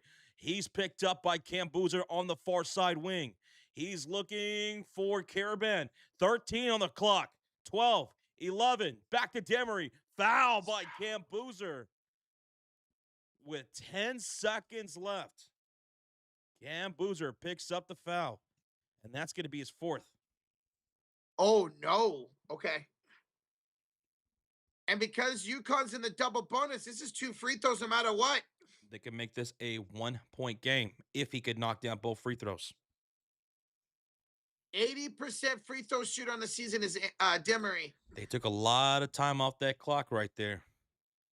That was a good defensive stop right there. It was a good defensive assignment right there by Duke. First free throw missed. Demery misses the free throw. Oh, my God. Best he could do is make this a 2-point game. Man, these college basketball players are not making clutch free throws, man. It happens every year in the tournament. Yes, missed clutch free throws here late in the second half for UConn. Second free throw coming up for Demery. 10 seconds left. Let him shoot the damn free throw. What's everyone talking about? All right, come on, man. Either way, they got to play the foul game here. Second free throw. It's up. It's good. 1 of 2. 72-70. Duke up. 10 seconds left. The run to baseline. It's past inside for Boozer. Boozer the star. 7 seconds to go. Oh, they got it. They stole it. Stole it away. Mullins stole it. Caravan to Mullins from half court. Oh! Oh! He's got it. 0.3 seconds left, and UConn takes the lead off a steal by Demery and a three by Braylon Mullins. Holy shit. Holy shit, no way. Demery with the steal over to Mullins, who hit a 35-foot jump shot from the logo. Nothing but the bottom of the net. There's 0.3 left, so Duke has to tip it in. Incredible, Josh. Absolutely wild secrets right there. It's 0.3 seconds left. Oh my God. You gotta be kidding me. You gotta be kidding me. After all that. Oh my God. Gregory Baker says you cannot make this up. No, you can't. Shout out to the scriptwriter for today. I mean, my God. My God. Mullins from half court off that Demery steal. Just ice in his veins, man. Wow. I mean, that was dang near half court, man. That was a good job on the forecourt pressure by UConn to get the ball away. So Duke with 0.3, 0.4. All right, so 0.4 you can catch and shoot. Yes. 0.4 you can catch and shoot. They put a 0.1 back on the clock. So 0.4 you can catch and shoot. Derek Fisher style. But remember, here in college basketball, a timeout does not advance the ball to half court. They have to get this for the backcourt inbounds. Chin X says, my line was behind. Unbelievable. Dude, what a shot by Mullins. Oh, dude, come on, man. All right. This is it. 0.4 to go. Duke to inbounds from the other side of the court. Foster is going to throw it up court, deflected away. OVA over Connecticut to the Final Four. Duke lost. Duke choked. I'm sorry. I should say that. Duke choked. Duke choked. How about UConn coming back here in this second half and outscoring Duke 44-28 after getting outscored 29-44 in the first half? Never say never. Never say die. It's not how you start. It's how you finish, man. It's how you finish. Show some love to the Huskies, man. Make some noise, y'all. Smack that like button. Congratulations, UConn going to the Final Four. Rasheer that chooses Buff Guy does it again. He's 0 for 4. Yeesh. Thank you, Rasheer, for the $2 donation, bro. Buff Guy does it again. That's tough. Buff Guy does it again. Hit that thumbs up on the way out. Hit that subscribe. My goodness. What an ending. What an ending. UConn came through in the clutch. In the clutch. The Boozer brothers are gone. Terrace Reed, 26 points tonight. 9 rebounds, 3 assists. He led in points, rebounds, and assists for the Huskies. How about in the second half, man? Caravan knocking down that three. Demery knocking down those back-to-back threes. That was crazy, dude. Mullins knocking down that half-court shot off of that steal by Demery. Huskies missing those free throws. You thought that was going to bite them in the end? It didn't? What a miracle, man. That was the first time in NCAA tournament history that a number 1 seed was up 15 or more points at halftime and lost. They were 134-0 before this game here today. And once again, during the big tournament, Duke chokes. Hit that thumbs up. Thank you guys for over 300 likes. We really do appreciate it. It feels like every tournament, something like this happens to Duke, where they go down and they lose in a dramatic fashion and they lose to a lower seed. We will be live later on tonight for some NBA action. We got Golden State Warriors taking on the Denver Nuggets. Drop the link for you guys here, so you guys can go hit that like button on that. We'll see if the Warriors can make it competitive at all tonight. Wow, that was incredible, man. That's why it's called March Madness. So absolutely, Arturo. B-Money says, what a dumbfounding play. Just take the foul, dude. Caden Boozer was trying to get it up court, trying to get that extra pass to waste down the clock. And instead, UConn got the deflection. They got the steal, and Mullins made the half-court shot. What a moment for that kid. What a moment. That's a moment that kid would never forget in his life, hitting that half-court game winner. He damn near hit it in the same spot that Jenkins did for Villanova to win that national championship against UNC back in the day. It was pretty much right around the same spot. This was the 6th largest comeback in NCAA tournament history, 19 points. UConn came down to win. UConn is Illinois. Either UConn's going back to the finals or Illinois is going to the final, man. They'll take on the winner of Michigan and Arizona. Hayden is a UConn hero from now on. Yes, he is. Yes, he is, man. Incredible. Ying Yang with a 2. What team do you think gets Boozer? Or be one team in the top 4? Oh, maybe Chicago gets him if they get lucky to get into that top 4 spot. Maybe Chicago can get lucky and get him. Maybe he goes number 1 to like a Utah Jazz or an Indiana Pacers. But he's projected to be a top 4 pick in this year's draft. Yeah, Ying Yang, thank you so much for the $2 donation, bro. Appreciate it, man. Appreciate it. Yo, what's up, Brayton Harkness? What a game. What an incredible comeback for UConn, man. The 6th biggest comeback in tournament history. Down 19 at one point. Come back and win with 0.4 to go, man. Just absolutely incredible. Oh, my God. That's why we love March Madness, folks. That's why you got to love March Madness for moments like that. The turnover by Caden Boozer and the 3 by Mullins. Oh, man, I feel bad for Caden. That one's going to hurt. You turned the game off? Why'd you turn it off, Brayton? That second half was incredible, man. But yeah, what a win. That just blew up everybody's bracket. Well, some people did have Duke losing. I am still alive with Michigan winning. Mm-hmm. Oh, no, I'm out. Oh, yeah, I had Duke winning. I'm out. It's okay. I was like 45th anyways. I picked Michigan. I think Michigan now would definitely win it out now that Duke's gone. But I did have them going up against Houston, and they've been eliminated. Taken out by Illinois in the Sweet 16.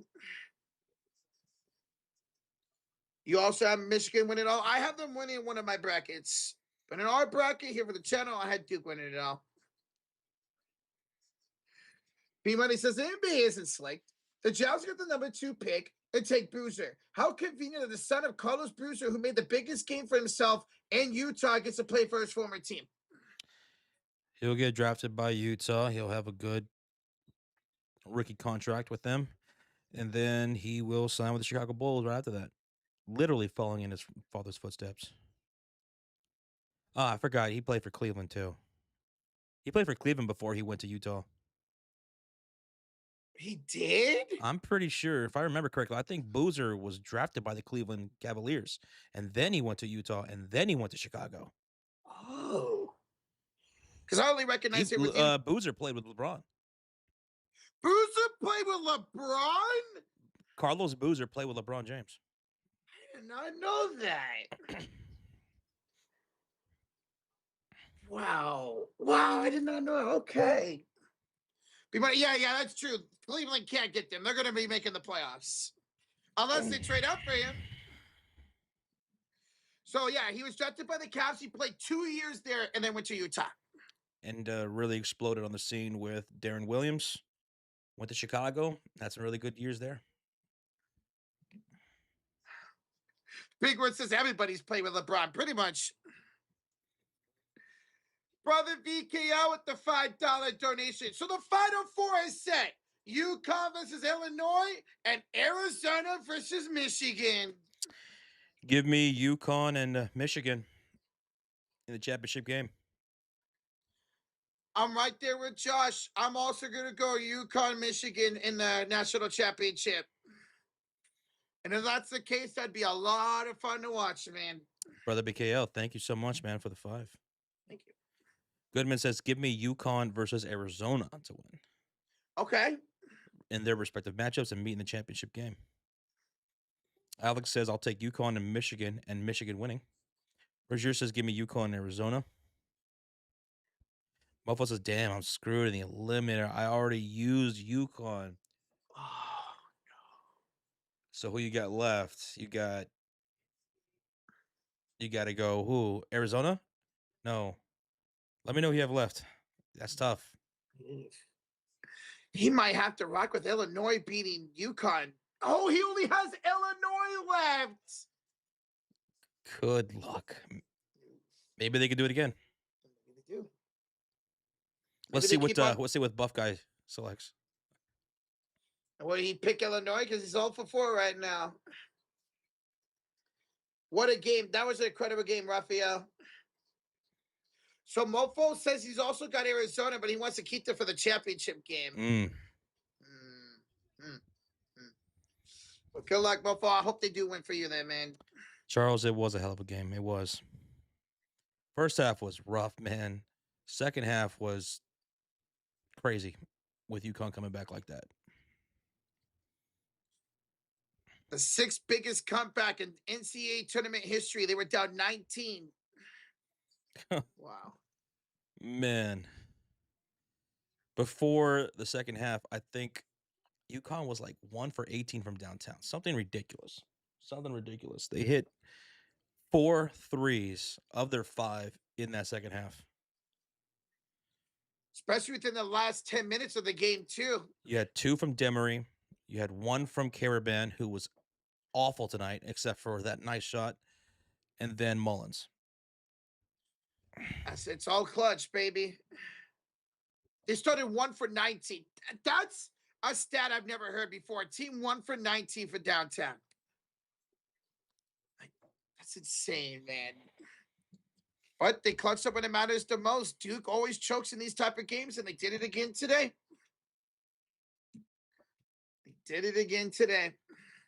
By the way, the Florida curse is real.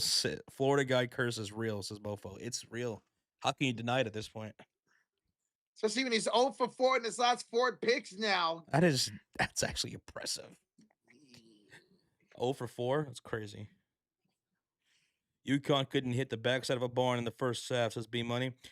Drains a 34-footer to win the game. Makes perfect sense. March Madness for you, baby. I mean, look at that 3-point percentage by the end of the game. 22% for UConn. 22%. But it was the 22% that they needed to win this game. That's why if you're shooting 22% for downtown, you should not win, man. Unless you're like 1 for 10 or something. That's different. That was in the script. Shout out. Let's go, baby. Flashback of the Suggs shot beating UCLA. Yes, mofo. Yes. Suggs hit a half-court shot to beat them. Yeah. Green Raider says, well done to Yankees fan who's taken the lead in the bracket challenge. Congrats. Let's go. JT says all 3 losses for Duke this year, they blew 18-point leads. That sounds like Duke basketball. It really does. Oh, yeah, Goodman, that UCLA and Gonzaga game that they're talking about was incredible. Well, if you took Huskies plus 5.5, you got it. I think the over hit too. The over did hit by 10 points. Wow. Yep, by 10 points. It was 135 and it hit 145. Damn. Okay. Damn, and you missed a lot of people who are taking the under. That sucks. I figure we'd have high scoring halves in this game. I know both teams came into it. They really good defense, but oof. I should have bet, guys. I had this game going over. So did I, mofo. Oh, Rozier says PJ won the money league for basketball. He beat Eddie. He beat Eddie. PJ, his second chip. Congrats, man. That's his second championship, right? Yeah, that is his second championship. Yep. Congratulations, PJ. Peach Eister. That should have been me. You're welcome for the trade, PJ. Mobile says my back-to-back has ended today. It was a good run, though, Mofo. It was a damn good run. Well, now let's see if we can go three-peat in fantasy baseball, mofo. Next year, I got to bounce back big. I had probably my worst fantasy season in that league this year. He just had feel like 5 injuries every freaking week. At least 5. Nick wants to know if we're gonna stream both games on Saturday. As of right now, I'm not sure. Not sure. We were thinking about doing that. Probably will, but not set in stone. Oh, 4-peat. That's right, mofo. You're going for 4-peat. That's right. Ah, God. I hope I can make it good in baseball. Foster doesn't make that mistake that Caden did. Talk about the pass at half court. I got deflected. He was trying to go for that extra pass, trying to waste clock. He should have just took the foul. Caden Boozer should have just took the foul there. What was the over-under? 135.5 today. Eugene in the chat says, guys, Toronto Raptors broke NBA history today, going on the longest unanswered run ever. A 31-0 run against the Magic. Good God. What? Good God. Orlando, your ass. They're up 33 to Orlando right now. Jesus. They outscored them 38-20 in that first quarter. Ouch. I have to say they're my biggest disappointment this year in the NBA. Biggest disappointment. I think a lot of people had them as a top 4 seed, maybe even top 3 seed going into this year. Goodness says the same thing. I was wrong about Orlando. I've never been so wrong about a team. My God, everything just took a step back. I mean, the defense was so great last year. I'm not saying the defense was ass this year, but not as good. And their offense, still not consistent. What's his name? Paulo Banchero. Just, ugh. His shooting percentage from 2 and 3 are both down 2 to 3% this year, Banchero. Wait, what? Mofo said PJ is 5th, Mofo. PJ is 5th now in the bracket. He has Arizona winning. You sure that's updated? Yeah, because it says Yankees fan is in 1st now. Okay. Let's see. Unless, oh yeah, because I can't tell because I didn't have Duke. That's right, Alex. Both Duke teams were out today, men's and women. Oh, damn. Yeah. Did you see that viral video the other day? This dad took his son to a Duke game. What they thought was going to be a Duke game, but he ended up buying the wrong tickets. He bought tickets to the wrong game, and the son just was slouched and looked so miserable as they sat there with their Duke gear on. I forgot what game they went to, but they went to the wrong game. Want to say it was the Illinois Houston game, I think. That's tough. I saw that. I think it was on Twitter yesterday. I saw that. Oh my God, I've never seen somebody so pissed like the son was. I wonder if they ended up getting tickets for this game after all. Oh, Damn. There were 2 Duke teams that you could have bought tickets for, and you missed on all of them. Mm-hmm. The dad looked old, so he probably just didn't really know what he was doing. So when me and my dad go to games, I make sure I'm the one that buys the tickets and all that. Okay, so the Final Four next Saturday starts at 8:09 your time, Josh. No, 5:09, excuse me, 5:09 your time. Wow, so it's later. It's later than it was today, the games. Illinois, UConn is first, and then right after that game ends, Michigan and Arizona will follow. So 3:09 my time. Thank you, Rashir, for taking us on that. Thank you. Goodman says, wait, so maybe I was dreaming, but weren't the Suns sold and are moving to Houston? Mhm. The Sun are relocating to Houston, yes. And the Comets are coming back. And that will begin in 2027.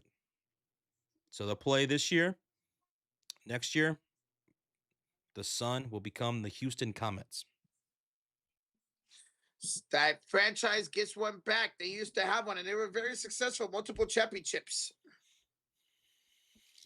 So no, Brady Thompson, they bought tickets to the Michigan Tennessee game today, and the Sun had it wasn't today. Yeah, because That wasn't came out. today. Yeah. They said wrong game again, Dad. So they weren't at this game. Yeah, we were talking about this game. Yeah. This is something I saw like the other day.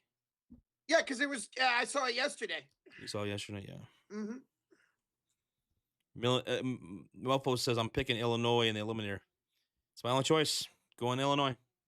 Good Ride or luck. die. It'd be such a great case if they were to go to the finals. Nobody had Illinois in the final, man. Alex in the chat says, hold up. If Michigan wins this whole thing, I could win this league.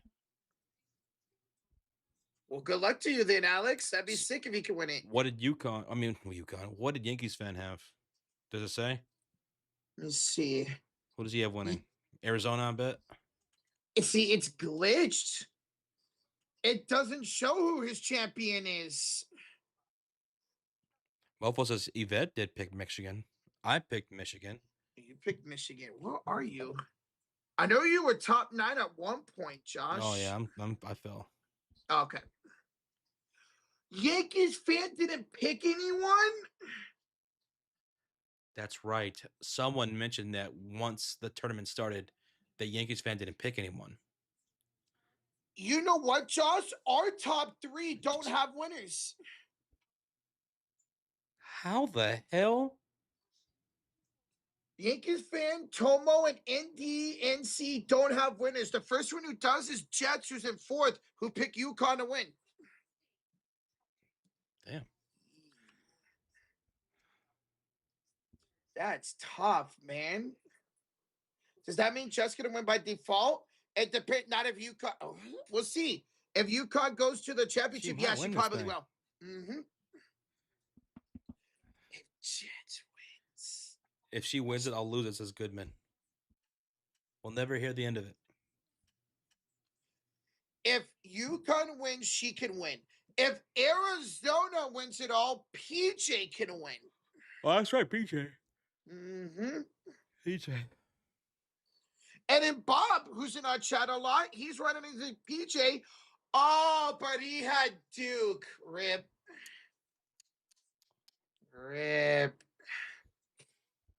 Damn. Okay. Oh, yep. There we go. Updated. My Duke is gone. We'll be live at 8:30 p.m. Central for that Warriors game. 8:30 p.m. Central Standard Time. Little less than 2 hours. Probably going to be, well, no, it's going to be a BTA. Nuggets are favored by 11.5. Golly, man. Well, we did beat them last time we faced them, and we didn't have Steph in that game. Yeah. You beat them 2 out of the 3 matchups so far. Mm-hmm. You beat them 137, 131 in overtime back in October. And then you beat them 128, 117 in February. Yeah, that was the second game of the season for us that we beat Denver in 137, 131. Let me see, box score. Yeah, because in that game, well, we had Horford playing, we had Moody playing. They had 55 points combined. Oh, God. The Thunder game that's supposed to start at 7:30 has yet to start. Dude, that's a 15 minutes after scheduled tip. Jesus Christ. It's crazy all the baseball games are over now. Yeah, there's only one game tonight. Seattle Right? and Cleveland. Oh, I thought they were all over. Seattle and Cleveland, I think, just started. Oh. Yeah. Yeah, mofo, me and you, we have a crazy fantasy matchup, dude. You came back big time. You came back big time, man. Big pitching day for you. Outscored me by 40 points, man. So we got a game. And we play again this whole week, right? Let's This see. first matchup's 2 weeks long, isn't it? Yeah, it's 2 weeks long. Yep. Damn. Yeah. McLean got you 12. Gore got you 18 today. Meyer got you 7. Early got you some points. Early? Oh, the starter from Boston. Luzardo shit the bed today. I was worried about that matchup against Texas. Texas is a tough matchup. He gave up, what, 6 runs, I think, today? He gave him 6 runs. Cleveland, Seattle, NBC. Cleveland and Seattle on Peacock right now because this Warriors and Denver game tonight is on NBC. Once the NBA is done, then Sunday Night Baseball will go to NBC. Right now, it's going to be mostly on Peacock. Okay. What? Expert says he's in 31st place right now. Yeah, dude, I'm like 45th, man. Not good for me. Mofo says, your pitcher shit the bed. I know. Like, how are you going to give up all those runs to the White Sox? The White Sox whooped the Brewers today. They hit a grand slam in the first 4 batters reach hit a grand slam.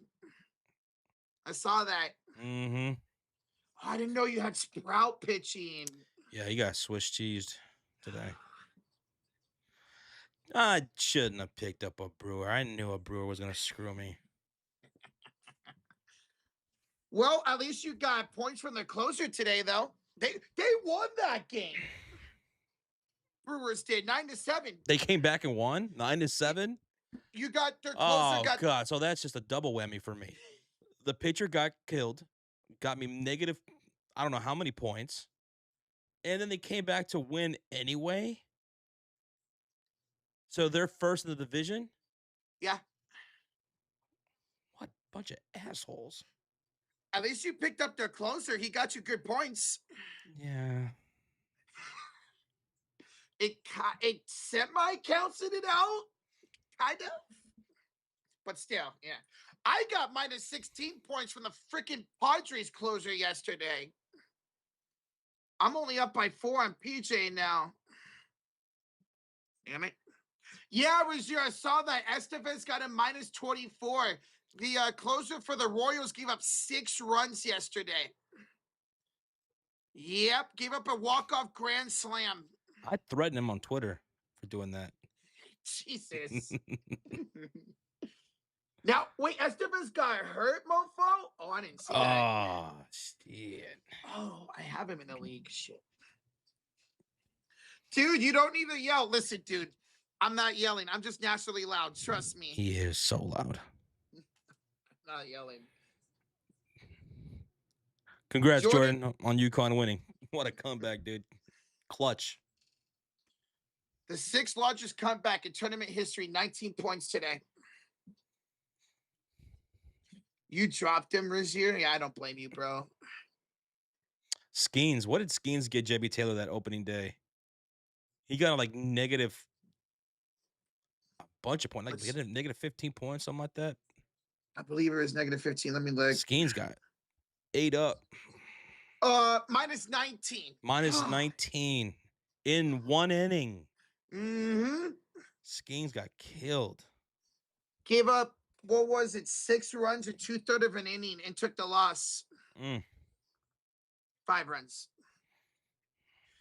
Poor JB Taylor. He had Logan Webb and Paul Skeens. Oh, no. Yeah, Webb too. Oh. That dude has probably some of the worst fantasy baseball luck, man. Mm-hmm. He is down 172 to 60 from Arturo. You only have 59 points this year. I have 114 right now. Me and Mofo are 136 and 123. Nice. You're still at 13. God damn, Sean has 200 points. His pitchers went off. Golly. His team went off. Okay. Those first couple of days, his pitchers went crazy off. Oh yeah, he had Alcantara. He had over 100 points his first 2 days. God damn, man. Well, why is this glitchy for me?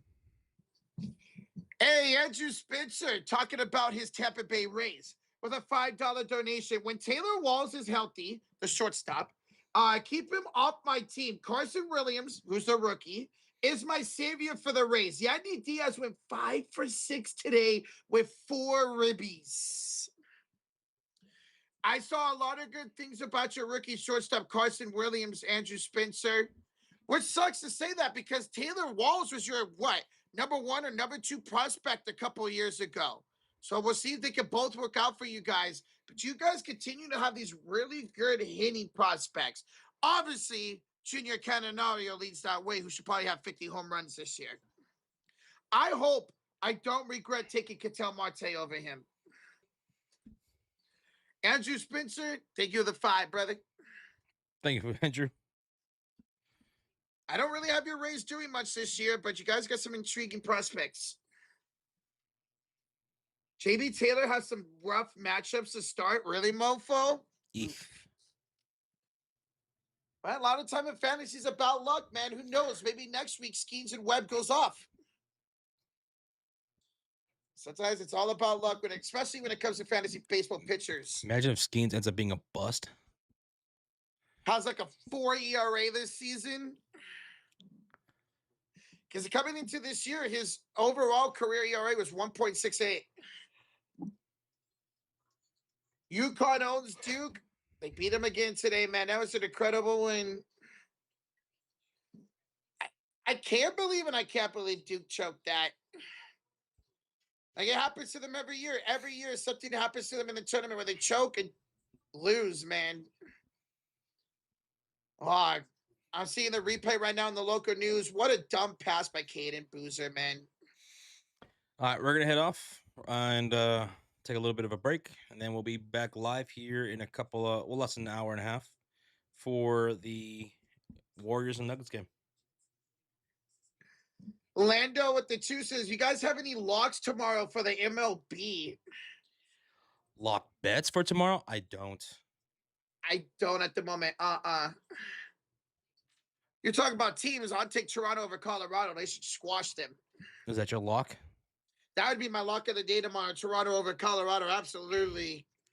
What about Marlins and White Sox? I'll take the Marlins.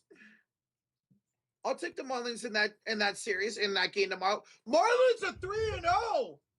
Oh, they swept Colorado. That's not okay. Never mind. Yeah, they swept Colorado. That's right. Cubs should bounce back tomorrow big against the Angels. Yes. Mm-hmm. We should crush the Angels. And I don't like the Giants to start the year, so I'll take the Padres over the Giants. Dog, we have the Padres, then the Mets, the Phillies after that. It is a tough start to the season for us. And, of course, I'll take the Dodgers over the Guardians. Yeah, unfortunately. You drafted sleeper pitchers, mofo? That's good. I heard there were some good sleeper pitchers this year, and you got you took quite a bit of them. You took quite a bit of them. 2 of them were on my queue, and you took, but Ponce, yeah, man. Hopefully that deal works out for me.